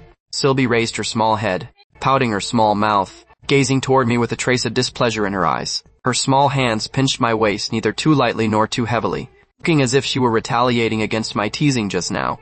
I knit my brows slightly, my tone deepening a bit. Little rascal, you need to be taught a lesson now, right? Sylvie playfully stuck her tongue out at me, giggling away, her eyes completely full of playfulness. I took a deep breath, my gaze staring tightly at her face, seemingly brewing up some sort of counterattack. All of a sudden, my large hand reached inside Sylvie's clothes, giving her waist a gentle squeeze, and then smoothly guided its way upward. Feeling my action, Sylvie's small face instantly turned as red as a thoroughly ripe apple, and a layer of watery mist even surfaced around her eyes. She was so bashful she couldn't even make any lip movements, able only to gently press her hand over mine, signaling me to stop. I stopped my hand, withdrawing it, yet a triumphant smile hung on my face. I licked the corner of my mouth, my voice low and carrying a trace of playfulness. Sweetie, your skin is truly smooth. Sylvie gave me a harsh glare, her face completely full of bashful charm, silently cursing in her heart, Jerky Justin. He truly is a massive pervert. She opened her mouth, saying with lip movements, big pervert. Go to sleep. The corners of my mouth curled up slightly, and I laughed. Since Sweetie says I'm a big pervert, then I absolutely can't fail to live up to this title. As I spoke, I deliberately flaunted my hand in front of Sylvie for a bit, raising an eyebrow to ask, will you still let me touch you? Sylvie lowered her head in bashfulness, hiding, yet her eyes carried a few degrees of indulgence. She gave a gentle nod, silently thinking in her heart, if I indulged this big pervert, will he take a mile if given an inch? But she couldn't help but want to indulge him anyway. That tiny bit of sweet bashfulness left her completely unable to refuse. Throughout this night, I slept in extreme torment. The girl lay right beside me, wrapping both arms around me, clinging tightly to me like a small animal. The intimacy of the entire night was an absolute torture to me, and even in my dreams, I didn't know how many times I had done with Sylvie. That kind of heart-racing, face-flushing thing. On such a night, how could I possibly sleep soundly? When waking up in the early morning, my mental state was predictably sluggish and exhausted, the dark circles beneath my eyes exceptionally obvious. Sylvie noticed my state first thing in the morning. She opened her mouth, asking with lip movements out of concern, Justin, you don't look very good. Are you feeling physically unwell? I hurriedly shook my head, forcing a smile. No, I'm great. Sylvie knitted her brows, clearly not quite believing me. She used lip movements to say once again, don't lie to me. I smiled helplessly. Sweetie, I'm not lying to you. I could hardly tell her that I kept having those kinds of dreams all night, being tormented to the absolute extreme, right? Regarding such an embarrassing matter, how could I have the nerve to open my mouth? After breakfast, the medical team arrived as scheduled, bringing the most advanced medical equipment for Sylvie to conduct a comprehensive examination. The examination results still showed that all of Sylvie's bodily indicators were normal, but regarding her inability to speak, there was still no breakthrough whatsoever. The doctors were at their wits' end, unable to provide an effective treatment plan. Sylvie had already gradually adapted to a life of being unable to speak, so regarding this kind of examination result, she did not show too much disappointment. But I was different. I desperately hoped that the girl could regain her speech. Every time I heard the news that there was no progress, my mood would turn downcast. Just as the medical team prepared to leave, Sylvie pulled out her phone, rapidly typed out a line of text, and handed the screen to the doctor. The doctor took a glance, nodded, and then shifted his gaze toward me. Seeing the doctor staring at me, I was instantly a bit puzzled. Why look at me? Sylvie walked to my side, opened her mouth, and said with lip movements, "Let the doctor check you over." Her eyes were completely full of concern. Since the medical team came today anyway, they might as well give me an examination too. Lest she keep worrying, I hurriedly refused. Sweetie, I'm really fine. No need for an examination. Sylvie shook her head, insisting on pushing me in front of the doctor. Helpless, I had no choice but to cooperate and sit down, letting the doctor do a simple consultation for me. While checking my pulse, the doctor said, "Your condition is mental sluggishness, caused by unfulfilled desires, along with kidney deficiency and stagnant qi." Hearing this sentence, my face instantly flushed deep red, completely full of embarrassment. Standing to the side, when Sylvie heard this, her small face was also instantly dyed with a bashful red. So Justin was like this because of that kind of thing. The doctor then gave a few more pieces of advice, and the more Sylvie and I listened, the more embarrassed we felt, wishing we could find a hole in the ground to crawl into. After the medical team left, only Sylvie and I were left in the room. I scratched the back of my head, trying to explain, "Sweetie, don't listen to that doctor's nonsense. I know my own situation perfectly well." Sylvie looked up at me, her eyes completely full of complexity. She opened her mouth, saying with lip movements, "Don't hold it in from now on." Though she said so, she didn't know how to continue speaking either. I had no intention of crossing the final step with her. Yet the doctor said holding it in easily harms the body. Thinking of these things, Sylvie's heart instantly grew a bit chaotic. I let out an embarrassed smile. The torment of last night had indeed made me uncomfortable, but I truly didn't know how to respond to this kind of talk. All of a sudden, Sylvie's small face turned even redder. She lowered her head, whispering with lip movements, "At worst, I'll help you in the future." I froze instantly. I only felt the veins in my forehead throbbing wildly. The impact of this sentence was simply too great, enough to leave me completely tongue-tied. In the afternoon, Sylvie proposed that she and I, Justin, stroll around the estate for a bit, but I refused. I said I didn't want to go out. Yesterday, Sylvie had made a similar suggestion, but I was still unwilling. Sylvie began to realize that I didn't seem to like staying here. I was only willing to remain at the estate because of her. Thinking of these things, Sylvie's heart felt a bit sour and aching. She actually preferred the days spent with me in Qing City more. Back then we were free and unfettered, able to do whatever we wanted according to our heart's desires, unlike being bound by all sorts of rules as we were now. Sylvie's eyes darted around, and then she dialed the estate's internal phone line, calling Butler Zhang over. Far away abroad, Mr. Sullivan. After receiving the call from Butler Zhang, carefully pondered Sylvie's proposal. Tweety was right. If her mood improved, maybe she would regain her speech as soon as possible. However, when Sylvie expressed her wish to return to Qing City together with Justin, Mr. Sullivan's brow locked tightly in a tight furrow, falling into a dilemma. Sylvie had returned to the Sullivan family with great difficulty, from that poor boy in Qing City. Now to have him personally send Sweetie back to Qing City, Mr. Sullivan felt entirely uncomfortable in his heart. He gazed out the window, deep in thought for a long time, yet he still did not give a definite reply. In the afternoon, the warm sunlight spilled onto the balcony. Sylvie and I sat side by side, having finished writing today's web novel chapters. Sylvie looked up, opening her mouth to ask with lip movements, "Justin, do you not like staying here?" I stared at her, shook my head, my tone calm yet certain. "No." Sylvie tilted her small head, continuing to ask with lip movements, "Then between here and Qing City, which place do you like more?" I pondered for a moment, then quickly replied, "They're both the same to me." My voice wasn't loud, yet it carried a kind of gentle certainty. I didn't think the Sullivan estate was all that comfortable. On the contrary, I often felt suffocated. But as long as Sylvie was by my side, I could be anywhere. Hearing this, Sylvie's eyes turned slightly moist, and her heart felt warm and cozy, as if gentle spring sunlight had flooded her mind. She gave a gentle nod, her gaze looking at me completely full of tenderness. Her Justin would always be so wonderful. If only her father could agree to her proposal. And let us return to Qing City. Although her heart was full of anticipation, she was also faintly worried, not knowing how her father would decide. 3 days later, Mr. Sullivan finally agreed to Sylvie's proposal. But his heart was full of complex considerations. He told himself that if Sylvie's condition in Qing City showed no improvement, he would absolutely not let her and Justin continue to be together. On the road to Qing City, a standard commercial vehicle drove steadily along. I sat in the driver's seat, while Sylvie sat in the passenger seat, happy smiles overflowing from both of their faces. Finally, we were returning to the home that belonged to us. Several hours later, the car parked at the entrance of the pet shop. Sylvie could not wait to get out of the car. The moment she saw Andy, whom she hadn't seen for many days, a brilliant smile blossomed instantly on her face. She squatted down, holding Andy tightly in her arms, her hands gently stroking Andy's small head. She carefully sized Andy up, discovering that he had grown a bit bigger than before. Sylvie pressed her face against Andy's fluffy head. Although she couldn't call his name out loud, her heart was completely full of tenderness. During these days, Andy had been boarded at the pet shop the entire time, and Sylvie faintly felt a sense of guilt in her heart. She thought Andy must have missed them very much too, right? The exact moment they returned to the apartment, Sylvie looked at the home she hadn't seen for many days, her mouth completely full of smiles. This small home belonging to her and me was finally welcoming them once again. Because no one had lived in the apartment for a long time, a thin layer of dust had settled over the rooms. After Sylvie set Andy down, she began cleaning up the rooms together with me.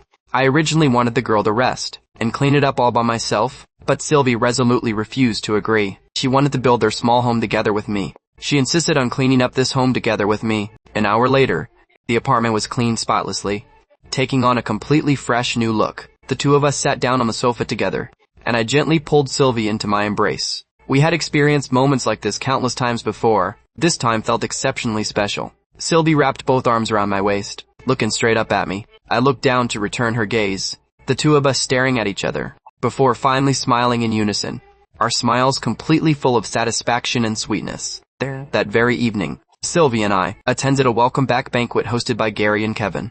At the restaurant, the three guys raised their glasses and drank together, chatting idly about all kinds of trivial matters. Gary and Kevin shared a tacit understanding, not mentioning anything about what Sylvie and I went through in Capital City, purely enjoying this gathering. Sylvie sat by my side, eating her meal quietly, listening to them chat, and occasionally showing a smile. All four of us were extremely happy during this meal. Kyoto. At night, Sylvie and I lay on the large bed in the apartment, relaxed smiles overflowing from both of our faces. At this moment, we felt an absolute peace of mind. I gently stroked Sylvie's hair, dropping a kiss upon her forehead. My mood was exceptionally pleasant. Returning to our home in Qing City made me feel that those suffocating days had finally passed. During the days at the Sullivan estate, I had felt uncomfortable the entire time, but I never showed it in front of Sylvie. I was afraid it would make the girl feel unsettled. Now that we were finally back in the small home belonging to us, everything became wonderful. Sylvie looked at me, opening her mouth to say with lip movements, "Let's find a girlfriend for Andy tomorrow." I nodded. "All right." Sylvie laughed. She thought Andy must have been lonely and miserable during these days, with no one to keep him company, and she couldn't help but feel a bit sad in her heart. She decided to find a girlfriend for Andy, so that even if she and I didn't have time to keep him company, he wouldn't feel lonely anymore. The next day, Sylvie and I went to the pet market. We took a stroll around the market. Sylvie instantly fell for a long-haired, pure white, adorable cat with large eyes. She asked for my opinion, and I also felt this white cat was pretty good. The two of us hit it off immediately, buying the cat on the spot, preparing to take her home to be Andy's girlfriend. After returning to the apartment, Sylvie placed the white cat beside Andy. The two cats tested the waters with each other for a bit, and soon began to play together happily. Watching this scene, a brilliant smile blossomed on Sylvie's face. She turned her head to look at me, opening her mouth to say with lip movements, "They are playing together so quickly." I raised an eyebrow, watching Andy relentlessly chasing after the white cat, and couldn't help but say with a laugh, "Andy seems to really like his new girlfriend." Sylvie giggled, teasing me with lip movements. "Well, of course. Wouldn't you be happy if you had a girlfriend?"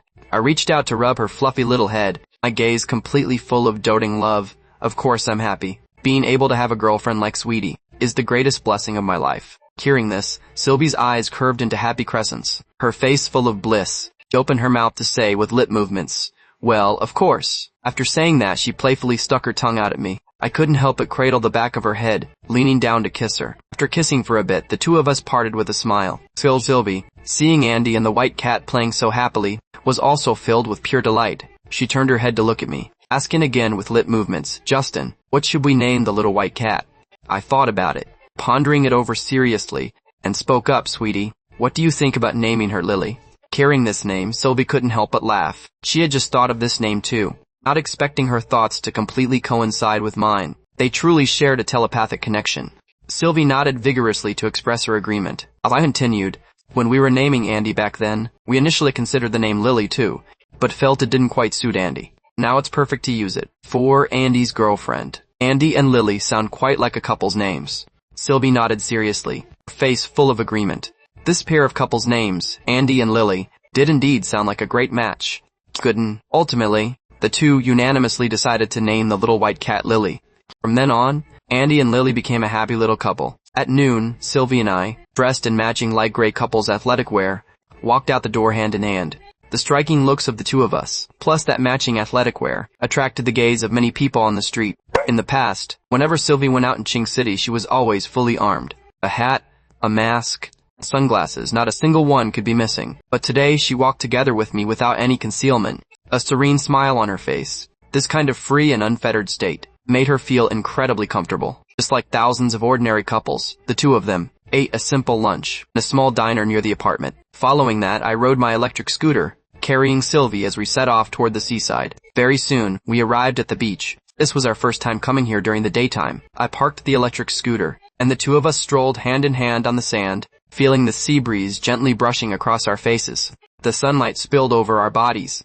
The soft sand was beneath our feet, and seagulls in the distance danced in the sky. The blue sky overhead and the vast sea below merged into an exquisitely beautiful painting. Time spent with each other's company required no embellishment to be the most wonderful. Not far away, a pair of lovers was taking wedding photos, attracting Sylvie's and my attention. The bride wore a white veil and a wedding dress, a brilliant smile hanging on her face. As her gaze looked into the distance, the groom wore a white suit, his eyes completely full of tenderness, intently looking at the bride. Under the photographer's guidance, a perfect wedding photo was instantly born. After the shoot, the bride turned her gaze toward the groom, the two of them locking eyes, happy smiles breaking across their faces at the same time, their eyes filled with love that simply couldn't be hidden. Sylvie silently blessed this pair of lovers, hoping they would be happy forever. At the same time, she also hoped that she and Justin could be just like them, possessing eternal happiness. She withdrew her gaze, locking right onto my eyes. I reached out to rub her small head, saying softly, "When my sweetie puts on a wedding dress, she will definitely be the most beautiful bride in the world." Sylvie giggled, a trace of anticipation flashing in her eyes. She imagined the way I would look in a suit. That would definitely be heart-stoppingly handsome. She opened her mouth, responding with lip movements, "I bet that boy definitely thinks his girlfriend is the most beautiful bride in the world." I nodded, saying with a smile, "Beauty is in the eye of the beholder, right?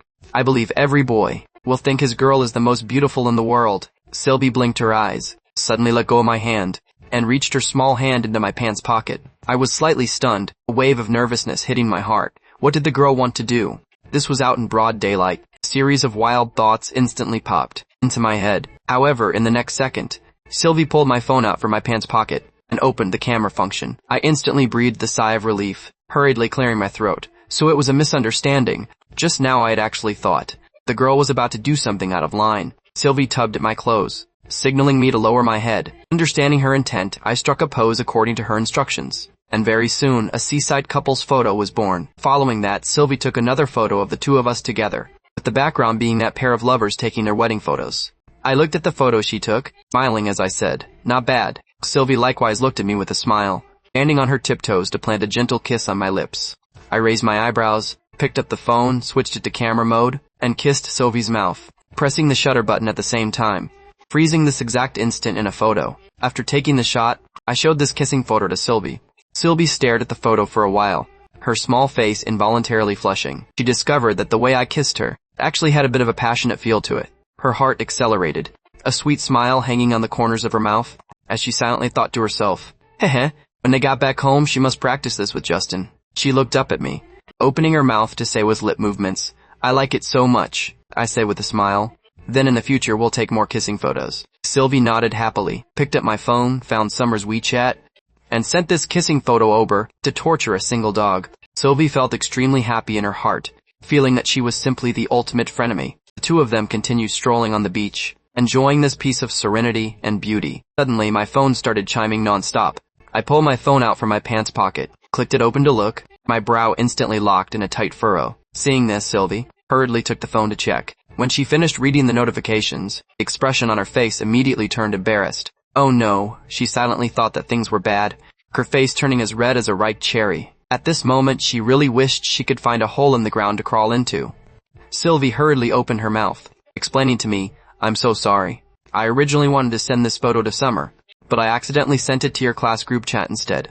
Her voice carried a bit of urgency, and a trace of unease showed in her eyes. It was probably that when the phone notification popped up, girl's hand slipped, which caused this blunder, right? I raised my head, looking at her slightly panicked appearance, the corners of my mouth twitching slightly, as I reached out to rub her head, saying in a light tone, it's fine, don't overthink it. But when my gaze fell onto the phone screen, couldn't help but tighten my brow. The group chat had already exploded. All kinds of teasing messages rushed in like a tidal wave. Justin actually has a girlfriend? You hit it deep enough, bro. Teask, teask. This display of affection is way too high level. This single dog states that I've taken 10,000 points of critical damage. Is there anything even more scandalous? Give us the juicy details. Followed by a drooling emoji. The corners of my mouth twitched. This bunch of people really love to gossip. Just as I was preparing to send a message to explain, a glaring comment suddenly popped up in the group chat. Is this girl Chloe? My movements froze. During my university days, the matter of me pursuing Chloe had long become an open secret. Even though we had been graduated for years, some people still like to use this matter to make jokes. Standing right beside me, Sylvie caught a glimpse of this message from the corner of her eye, and the expression on her face instantly sank. The atmosphere turned rigid. I took a deep breath, lowered my head, and rapidly tapped the phone screen, sending a few messages. Chloe and I have long since had nothing to do with each other. I hope everyone won't mention her again in the future. Girl in the photo is my girlfriend. The photo was sent by mistake just now. Sorry about that, everyone. Once the messages were sent out, the group chat finally fell quiet for a moment. Following that, several messages of blessings popped up one after another. I replied with a few simple sentences, and finally just stuffed the phone back into my pants pocket. But before I even had time to breathe a sigh of relief, Gary's message popped up again. Justin, the kissing photo of you and sister-in-law is quite artistic, followed by a grinning emoji. I rolled my eyes helplessly, replying with, get lost. Don't add to the mess. After putting away the phone, I finally noticed that the girl beside me didn't seem quite right. She was looking down, kicking the sand on the beach, her mouth pouting so hard it could hold a jar. She wouldn't even look at me. Sweetie, what's wrong? I hurriedly blocked her path, gently pressing my hands onto her shoulders, asking in a low voice. Sylvie curled her lip, ignoring me as her feet continued to shuffle forward. I knit my brows slightly, faintly guessing the reason in my heart. I said in a soft tone, we agreed before not to let some irrelevant people affect the relationship between us. You still remember, right? Sylvie stopped her steps, looking up to glance at me, the grievance on her face gradually fading away. But she was still unwilling to easily give me a good attitude. She stared at me, and suddenly spat out two words coldly, squat down. I was stunned for a moment, and then obediently squatted down with my back facing her. Sylvie took the opportunity to climb onto my back, her arms locking firmly around my neck. I stood up, supporting her legs with both hands, and continued walking leisurely on the beach, a doting smile hanging on my face. Lying on my back, Sylvie stared at my ear, and suddenly bit down on it like a prank. I gasped from the pain. Sylvie let go immediately, a trace of regret surfacing on her face. She carefully blew on the spot she had just bitten, and then gave it a gentle kiss, looking as if she were compensating me. I grinned and laughed. You can bite the other side, too. Sylvie hurriedly shook her head, muttering, I won't.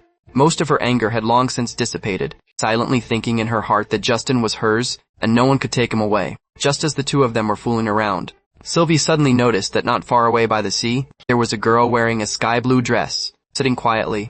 Beside her was placed a bouquet of white chrysanthemums, and she was placing the chrysanthemums into the sea one by one, letting the waves carry them into the distance. The girl's movements were meticulous, yet her expression carried an unspeakable sadness. Sylvie's heart felt a bit stifled, letting out a gentle sigh. She must be commemorating someone important. I also saw that girl, faintly feeling in my heart that her retreating back looked a bit familiar, but for the moment I couldn't recall where I had seen her. The final glow of dusk spilled over the sea surface, and the sunset colors tinted the entire beach. When Sylvie and I were walking back hand in hand, we saw that girl again. She was still sitting there. Only the bundle of chrysanthemums beside her had completely vanished. Sylvie involuntarily walked near the girl, wanting to see if she needed any help, but the girl seemed to be completely immersed in her own world, her eyes staring at the depths of the sea surface. as if her past were buried out there. I finally saw her face clearly, and my heart gave a sudden jolt. Isn't this the exact same girl who once completely lost emotional control in the elevator? I still remembered that she and her older sister had once come to my door to thank me. I pulled Sylvie to hide to the side, telling her the girl's background in a low voice, while keeping an eye on the girl's movements at every moment.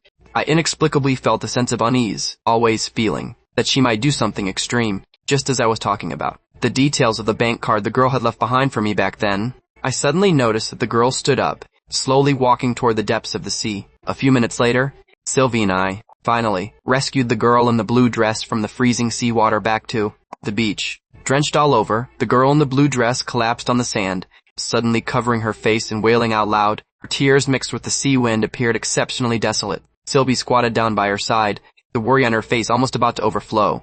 She opened her mouth, wanting to ask something, but because she couldn't speak, she could only gently pat the girl's shoulder, trying to pass along a bit of comfort. She looked up to face me, and I was looking down at her. The two of us exchanged a glance, and I said softly, "Let her cry. It'll be better to cry it out." The girl in the blue dress clearly needed an outlet for her emotions. All Sylvie and I could do was to keep watch quietly by her side, accompanying her through this grueling moment. After a long while, the girl's crying gradually subsided. She wiped her face carelessly with the back of her hand, looking up to glance at Sylvie, and then looked toward me, saying in a low voice, "Thank you." Sylvie cast a glance at me, gently tugging at my pants leg, signaling me to speak. I squatted down, looking intently into the girl's eyes, my tone steady yet not lacking tenderness. Life only happens once. No matter what kind of thing you encounter, you must cherish your own life well. You know that, right? The girl froze for a moment, and nodded, her gaze still revealing a hint of absolute confusion. Ultimately, she said in a low voice, "Just now I seemed to see Maya, and before I knew it, I just walked into the sea." This sentence caused Sylvie and me to give a sudden jolt at the same time, exchanging a glance with each other, our eyes completely full of complex emotions. Sylvie reached out her hand to ask for my phone, rapidly tapping out a line of text on the screen, and then held it up in front of the girl. "Hello, my name is Sylvie. Due to some reasons, I can't speak right now. He is my boyfriend." The girl looked at the text on the screen, looked up to glance at Sylvie, then looked toward me, and gave a gentle nod. Sylvie continued typing. "Justin mentioned you to me, saying he had helped you before." The girl lowered her head, recalling in a raspy voice, "Yes, he helped me." Sylvie tapped out another line of text. "If you are willing, we can listen to your story. Saying it out loud might make you feel a bit better." The girl in the blue dress was stunned for a moment, falling silent for a few seconds, and then slowly gave a nod. The three of them sat on the beach, the night gradually growing deep, the waves gently lapping against the shore, bringing waves of low murmuring sounds. The girl finally spoke, her voice low and choked with sobs. "My name is Violet. Maya was my friend. Violet paused for a moment, taking a deep breath. "She died, right on this beach." Her words were like a heavy boulder, smashing right into Sylvie's and my heart. Sylvie's hand instinctively clenched, the hem of her clothes tightly, and my brow locked in a tight furrow. Violet's tears slid down once again. She continued to say with a trembling voice, "She was cyberbullied. She took an overdose of sleeping pills right here, and then she left forever." These words were like a knife cutting through the silence. Sylvie's eyes turned moist in an instant, and my expression also became incomparably solemn. Violet wiped away her tears, continuing, "It has been a whole year since Maya left. She was such a bright and kind person. She always liked to help others, loved to laugh, and had an exceptionally great personality. But why did those people want to hurt her?" Her voice gradually choked with sobs, her gaze staring tightly at the pitch-black sea surface, as if Maya's figure were floating out there. "Those people said she was faking being a good person, said she was hypocritical, and said she stole someone else's boyfriend. But she had never done any of those things. She just wanted to be a bit nicer to everyone. Why did she become a thorn in everyone's side?" My fists tightened slightly, a flash of fury crossing my eyes. I said in a low voice, "Some people hide behind a screen, venting their malice at will. They think they don't need to bear responsibility to hurt someone else.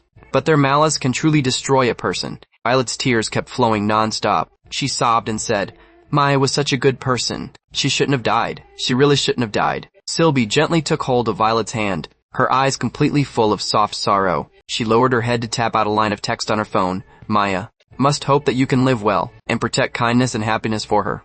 Violet was stunned for a moment, looking up to glance at Sylvie and me, a tiny bit of light seeming to enter her eyes. She gave a gentle nod, saying in a low voice, "I will work hard to live on. Thank you both." The night was deep and dark. Sylvie and I ultimately decided to send Violet home. Along the way, the three of them didn't speak, not until Violet entered her apartment. did we completely put our minds at ease. After returning home, Sylvie immediately let Andy and Lily out of their cages first thing. The two kitties immediately rubbed against her pants legs cheerfully, looking as if they were welcome in her home. I looked down at the drenched girl, saying softly, "Sweetie, go change your clothes. Don't catch a cold." Sylvie nodded, rubbed the heads of the two kitties, and then turned to enter the bedroom.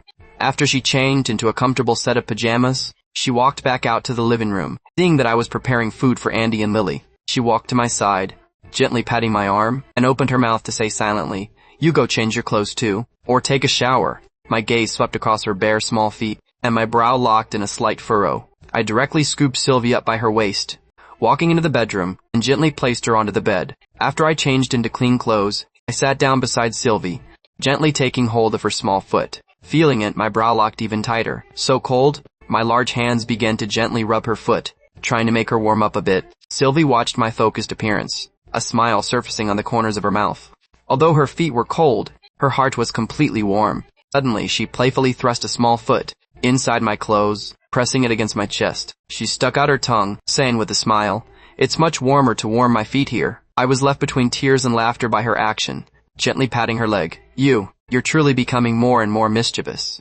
Sylvie giggled, her eyes completely full of happiness. I looked down at Sylvie in my arms, a wicked smile appearing on the corners of my mouth. I stepped the girl's other small foot inside my clothes as well, pressing it against my chest, raising an eyebrow as I said, "If you like it this way, why didn't you say so earlier?" My tone carried a hint of playfulness on purpose, yet my eyes were completely full of doting love. I knew the girl's mind was as pure as a sheet of blank paper.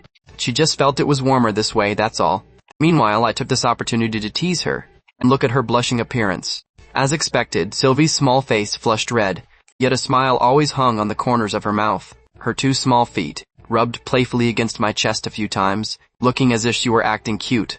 I licked my lips, letting out a deep breath, and said in a low voice, "Still being smug?" Sylvie made a face at me, her eyes completely full of mischief, with one hand pressing down on the girl's two small feet, and my other hand clutching her calf. I gave a sudden yank, pulling the girl over entirely. Caught off guard, Sylvie plunged right into my embrace, her hands tightly grabbing my clothes, her mouth pouting very high, giving me a harsh glare. Mean Justin yanking me all of a sudden scared me to death.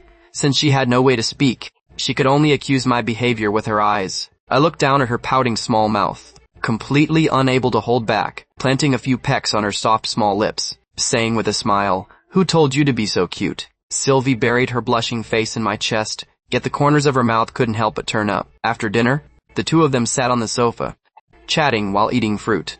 Before they knew it, the topic shifted to Violet and the person she called Maya. The originally light atmosphere suddenly became suffocatingly heavy. I put down the fruit platter in my hand, staring at Sylvie with a heavy gaze, and said slowly, "Actually, some people appear bright, sunny, cheerful, and passionate on the surface, but that might just be their disguise. They just want others to see their beautiful side, while keeping their own vulnerability hidden the entire time." Sylvie listened quietly to my words, seriousness and sorrow showing in her eyes. My thoughts involuntarily drifted back to a piece of news I had read 2 years ago. It was a sad story about Joey, a boy who ended his life because of cyberbullying. I reached out to gently rub Sylvie's small head, taking a deep breath before asking, "Sweetie, have you heard about that boy Joey from 2 years ago?" Sylvie shook her head, her eyes staring intently at me, waiting for my narration. My voice was low and slow. Joey was a boy who posted videos to find his biological family. His story once moved countless people. Within just 1 short month, he found his biological parents. He thought life would become better because of it, but reality dealt him a brutal blow. Sylvie's elegant brows knit together gently, of sadness entering her eyes. I continued. He discovered that he wasn't abducted by human traffickers, but had been sold by his biological parents. His parents had long since separated, each forming a new family, and each having their own children. Joey was full of anticipation toward his biological parents, but they treated him like a burden, unwilling to accept him. Later, Joey had conflicts with his biological parents. He posted screenshots of their chat records online, trying to let people understand what he was going through. But he was met with skepticism from netizens instead. Some people said he was hyping things up to gain sympathy. Gradually, he began to suffer cyberbullying. I paused for a moment, my voice becoming even lower. Ultimately, Joey committed suicide by taking medicine by the seaside. Although he went through emergency resuscitation, they still couldn't save his life. The rims of Sylvie's eyes turned slightly red, her mood becoming exceptionally heavy. I let out a sigh. Afterward, the media interviewed the people around Joey. His teachers and classmates all said that he was usually helpful to others, and positive. But no one ever expected that he would choose the path of suicide. Sylvie lowered her head, typed out a few words, and handed it to me to read. This boy Joey was born to a bitter life. His biological parents abandoned him, and the final cyberbullying became the last straw that broke the camel's back. In this human world, why are there always so many pitiful people? Looking at the words on the screen, a wave of sharp sorrow also surged in my heart. I let out a heavy sigh, reaching out my hand to pull the girl tightly into my embrace. The two of them just hugged quietly like this, neither saying another word. After a short while, Sylvie looked up at me, typing a few more words. Compared to Joey, we are truly way too lucky. I nodded, a trace of emotion showing in my gaze. I thought of my own parents, a deep sense of gratitude welling up in my heart. Although my family was ordinary, they gave me endless love and support. Only that allowed me to become who I am today. The next morning, just as Sylvie and I finished breakfast, we heard a knock at the door. I walked to the entrance and opened the door, completely freezing after seeing the person outside the door. I hurriedly opened my mouth. Mr. Linwood. The person standing outside the door was precisely Leo Linwood. He gave a flat grunt of acknowledgement. I was a bit puzzled for a moment. How did Leo Linwood know I lived here? And what did it mean for him to suddenly show up at my door? Leo Linwood looked at me, saying in a calm tone, "Aren't you going to invite me in to sit for a bit?" I hurriedly stepped aside to let him enter the door. When Leo Linwood sat down on the living room sofa, Sylvie happened to walk out from the bathroom. I walked to Sylvie's side, pulling her to come before Leo Linwood. Introducing, sweetie, this is Mr. Linwood, whom you've met before. Sylvie looked at Leo Linwood and giggled, exceptionally close. Before I could even continue the introduction, Sylvie suddenly darted off, walking away from my side, and sat right down next to Leo Linwood, looking at him with a brilliant smile. The expression on my face froze instantly. I completely hadn't expected that the girl would have such an action. Leo Linwood looked at Sylvie, a trace of care in his tone. "Little girl, have you been doing well lately?" Sylvie nodded forcefully, a sweet smile hanging on her face. I stood to the side, my eyes darting back and forth between Sylvie and Leo Linwood, my heart completely full of question marks. Why was the girl so familiar with Leo Linwood? What on earth was the deal with their relationship? Leo Linwood looked at Sylvie, seeming a bit heartbroken for her. He knew everything that had happened in the Sullivan family. He also knew that after Sylvie fell ill, she lost the ability to speak. Thinking of when they were kids, she would always sweet-talk and call him cousin every time she saw him. Now she could only respond with a smile. An inexplicable wave of bitterness surged into Leo Linwood's heart. He gently patted Sylvie's shoulder, saying in a low voice, "Don't worry, you will get better very soon." I really couldn't hold back anymore, hurriedly walking to Sylvie's side and grabbing her wrist, yanking her from Leo Linwood's side over to my own side, a hint of protectiveness flashing in my expression. The girl looked at me, then looked at Leo Linwood, giggling away, seeming to not care about my jealousy at all. I gritted my teeth secretly, complaining in my heart about what on earth was going on. How could my girl be so close to Leo Linwood? Seeing that the expression on my face was a bit serious as I looked at her, Sylvie smiled secretly, complaining to herself in her heart, "Jerky Justin. Why is his face so terribly sour? He hasn't misunderstood something, has he?" She blinked her eyes, mouthing wordlessly toward me, making the lip movements. "He is my cousin." At the same time, Leo Linwood also spoke up to explain, "Justin, I am the little girl's cousin." I was stunned for a moment, my head going a bit blank. I froze right in place, and only after a full several seconds passed did I completely process this piece of information. Leo Linwood was actually the girl's cousin. This world really is small. I turned my head to look at Leo Linwood, the expression on my face instantly softening, and a smile immediately spread across it, as I nodded toward Leo Linwood, sitting on the sofa. With his legs crossed, Leo Linwood raised an eyebrow, a hint of playfulness in his tone. "You can also call me cousin along with the little girl." Hearing these words, my heart instantly felt completely delighted. Does this mean I've been accepted? Her cousin proactively gave me the green light. This feeling is truly great. I immediately called out to Leo Linwood, "Cousin." Standing right beside me, Sylvie smiled secretly, her eyes completely full of mischief. I turned my head to look at the girl, saying softly, "Sweetie, you chat with cousin first. I'm going to the kitchen." Sylvie nodded, a sweet smile hanging on her face. After I nodded toward Leo Linwood, I turned and walked toward the kitchen. In the living room, Sylvie and Leo Linwood began chatting. Leo Linwood looked at Sylvie, a trace of care in his tone. "Little girl, seeing you and Justin together, you look pretty happy." Sylvie smiled and nodded, picked up her phone, typed out a line of text, and handed it to Leo Linwood. "Cousin, as long as I am with Justin, I am the happiest." Leo Linwood raised his eyebrows, a hint of teasing in his tone. I can tell he carefully observed Sylvie's expression.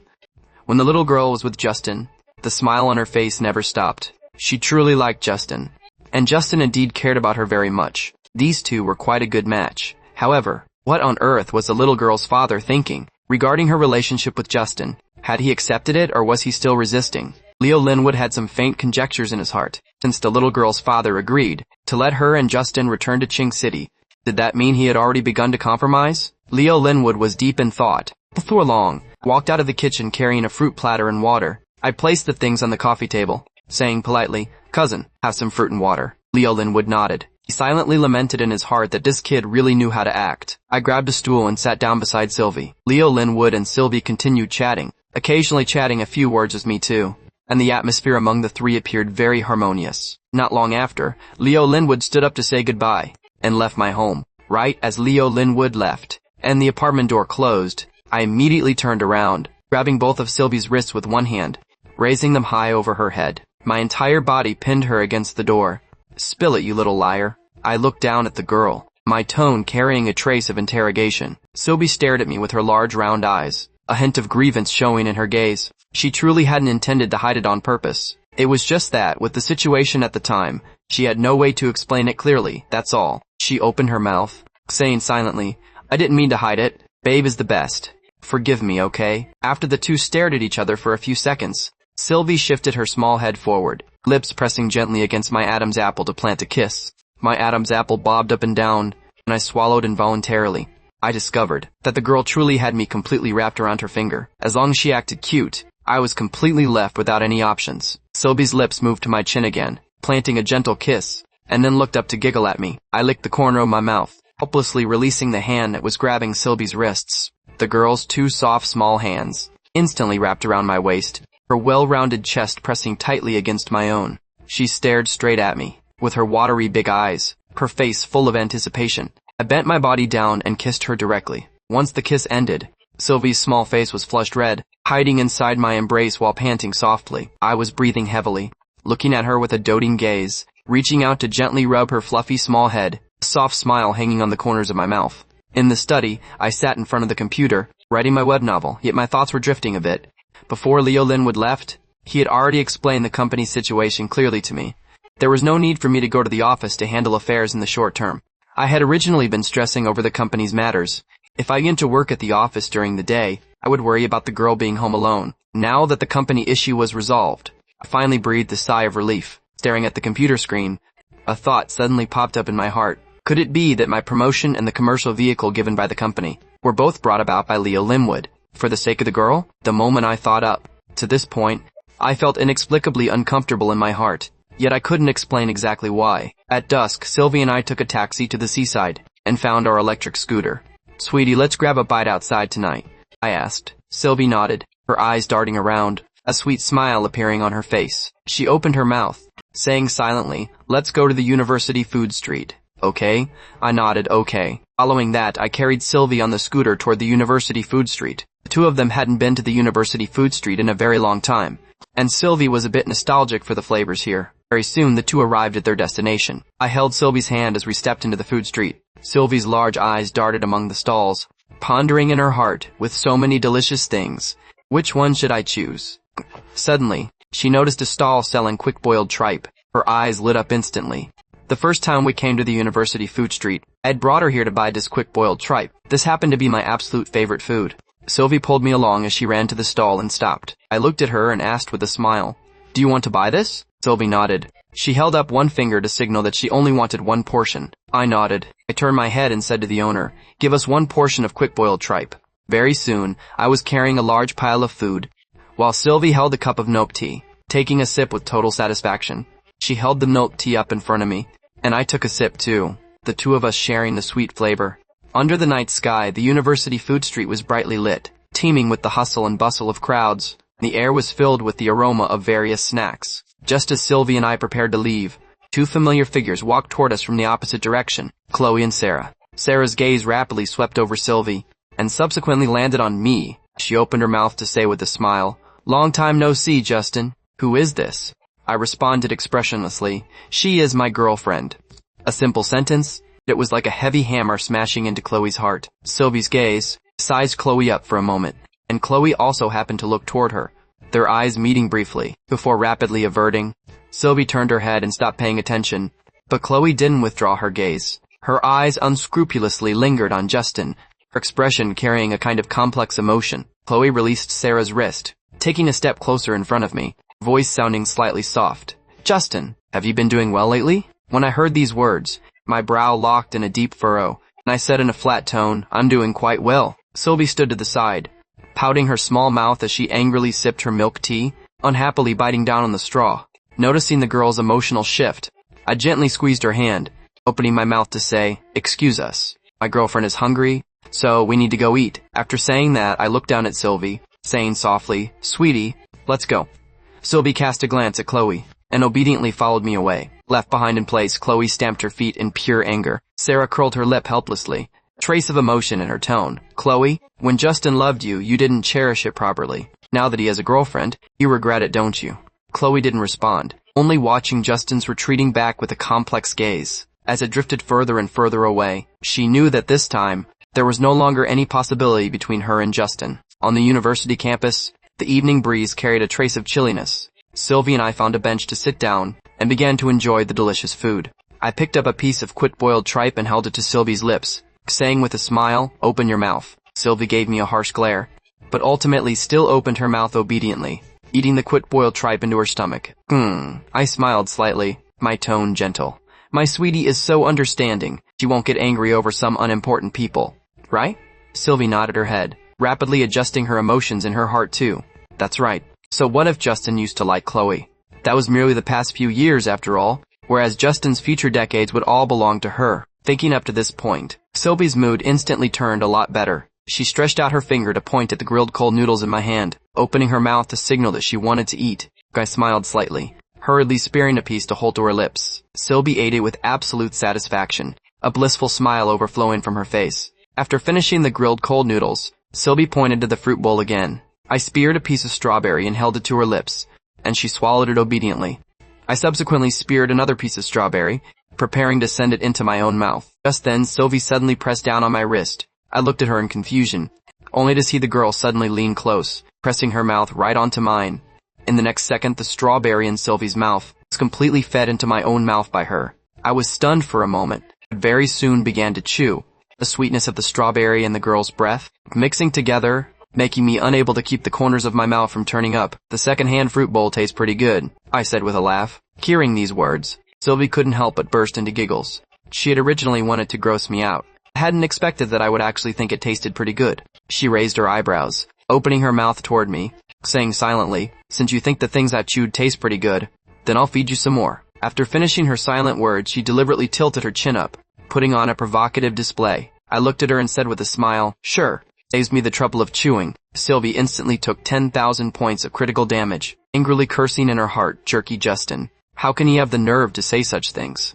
Truly shameless. Refusing to be outdone, she picked up a piece of quick-boiled tripe, put it in her mouth, and chewed it for a bit, subsequently drawing close to me, directly feeding the quick-boiled tripe into my mouth. I ate it without the slightest hesitation, my actions so natural that Sylvie was left utterly dumbfounded. Next, Sylvie continued to feed me second-hand grilled sausage, grilled squid, and I accepted every single bit of it. Sylvie was completely defeated by this invincible version of me. She opened her mouth to ask silently, the things I've chewed, you can eat all of them? Nodded, my tone calm. I don't find you gross. After saying that, I picked up the milk tea the girl had drunk from, directly holding the straw in my mouth to take a sip. The straw had already been bitten out of shape by Sylvie. After taking a sip of the milk tea, I couldn't help but complain in my heart, why does this girl always love to bite straws? Watching my display, Sylvie was thoroughly defeated. She secretly decided that she absolutely had to gross me out tonight, otherwise she wouldn't let it rest. Her eyes darted around, and the tip of her foot inside her white shoe gently rubbed against my pants leg. After I felt it, I looked down at my pants leg and the girl's foot, subsequently looking up at her, my eyebrows raising slightly. Sylvie opened her mouth, saying silently, I'll feed you my feet. Let's see if you can still eat that. My gaze lingered on her foot for several seconds, subsequently nodded, and said with a smile, you said it yourself, no backing out? Sylvie was instantly deflated, cursing in her heart, jerky Justin. How can he be this kind of person? She resentfully snatched back the milk tea from my hand, holding the straw in her mouth as she took one sip after another, the expression on her face completely full of gloom. After the two finished these delicious foods, both of their stomachs were stuffed round. With their fingers locked together, I took a leisurely stroll around the university campus. Before I knew it, I had brought Sylvie underneath my former dormitory building. Sweetie, this building is precisely the dormitory building I lived in when I was in college. I pointed at the dormitory building, introducing it to Sylvie. Sylvie looked up at the dormitory building in front of her, giving a gentle nod, silently thinking in her heart, so Justin spent his 4 years of college here. We're all spent here. She reached her hand into my pants pocket to pull out my phone, opened the camera function, and came in front of me, signaling for me to hold her from behind. I smiled and cooperated, background behind the two of us being precisely this dormitory building. With a click, the photo froze at this instant, becoming a piece of unforgettable memory. The evening breeze blew softly, and Sylvie and I held hands, talking and laughing all the way as we returned home happily. Right after entering the door, Sylvie could not wait to run over to play with Andy and Lily for a little while. She silently stroked their fluffy little heads, and even chased around with them for a bit, subsequently slipping into the bathroom with total satisfaction to take a bath. Inside the bathroom, Sylvie took a comfortably relaxing note bath, a sweet scent of note drifting from her body, the entire room filling with the warm fragrance. After finishing her bath, she changed into a set of soft pajamas, walking back to the living room sweet-smellingly, running over to my side first thing. I was looking down at my phone, and smelling that wave of sweet fragrance as the girl drew close. I directly put down the phone and scooped her into my embrace in one motion, pressing the tip of my nose against her neck to inhale deeply, saying in a low voice, "So fragrant." Sylvie was tickled by this sudden action of mine, involuntarily shrinking her neck, and giving me a gentle push. The girl who had just taken a milk bath was simply too alluring.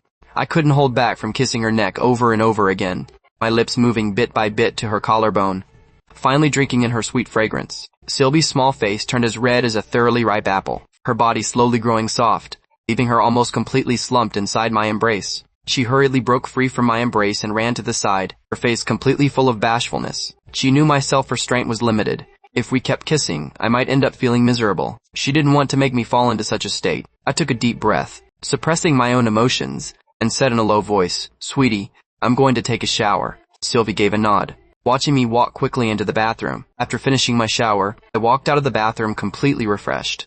When I leaned down to wash my own underwear, I discovered that Sylvie's white lace underwear, which she forgot to wash, was placed nearby. I took a glance and smiled slightly, picking up the underwear casually, pouring some laundry detergent, and beginning to rub and scrub it carefully, especially those spots that easily get dirty. I specifically gave them a few extra rubs until it was washed completely clean, before hanging it onto the drying rack with satisfaction. A short while later, holding 2 pairs of underwear in my hand, my own gray boxer briefs, and the girl's white lace underwear, I walked back to the living room. Sylvie, who was sitting on the sofa watching television, the moment she saw the underwear in my hand, instantly had a face full of embarrassment. Her small underwear was hanging right against my gray briefs. No matter how one looked at the picture, it made one's face flush and heart race. As I passed by her, I said in a casual tone, "Sweetie, your underwear was tossed to the side, so I washed it for you along the way." Sylvie's small face instantly flushed with a crimson glow, giving a nod, yet rejoicing secretly in her heart. Heh. Justin helped wash my underwear, so I won't have to wash it myself. However, a conflicted thought popped up in her mind again. How about, from now on, I let Justin help wash all the underwear I take off? But would doing this be bullying him too much? After hanging up the underwear, I returned to the sofa, and Sylvie immediately snuggled into my embrace, staring at me while blinking her big eyes. I looked down at her and asked, "Sweetie, what's wrong?" Sylvie's small hand gently touched my face, opening her mouth to ask silently, "Can you also help me wash my underwear from now on?" I smiled slightly, nodding as I said, "Sure." Hearing this answer, Sylvie's smile on her face turned even more brilliant, pouncing over to plant a loud peck on my mouth, opening her mouth to say silently, "You're so good." I reached out to rub her small head, agreeing as I said, "If I'm not good to you, who would I be good to? You silly goose." At the same time, inside a private booth of a luxurious bar in Capital City, a subtle atmosphere was currently brewing. The exact second Summer stepped into the booth, she spotted Sean sitting on the sofa. Their eyes met briefly, subsequently averting rapidly, neither of them speaking first. Ever since the two of them had that intimate encounter, this was their first time meeting. For some unknown reason, both of them felt a bit uncomfortable in their hearts. This time, Summer had come together with Sophie. She had originally agreed to come only because she heard Sean wouldn't be here. She hadn't expected Sean to suddenly show up. Summer wasn't an uptight person, but she didn't want to face Sean right now, especially after that incident. She spoke casually with her mouth, but she had no way to truly let it go in her heart. The booth was exceptionally lively. Some people were singing, some were playing cards, and some were chatting while drinking. At the beginning, Summer hung out with Sophie and Julian for a little while, but later someone suggested playing dice. so she joined the team. The dice game was based on comparing sizes. Losing once meant drinking a glass of alcohol. Summer's luck didn't seem very good. Losing more and more, and drinking more and more as well? Sophie advised out of concern. Summer, stop playing. You've drunk way too much. Summer waved her hand, saying with a faint smile, it's fine. Sophie had no choice with her, able only to let her continue playing. For several consecutive rounds, Summer lost all of them, drinking increasingly heavily. In yet another round, she lost once again, right when she picked up the glass and prepared to drink. A hand suddenly reached over and snatched the glass away.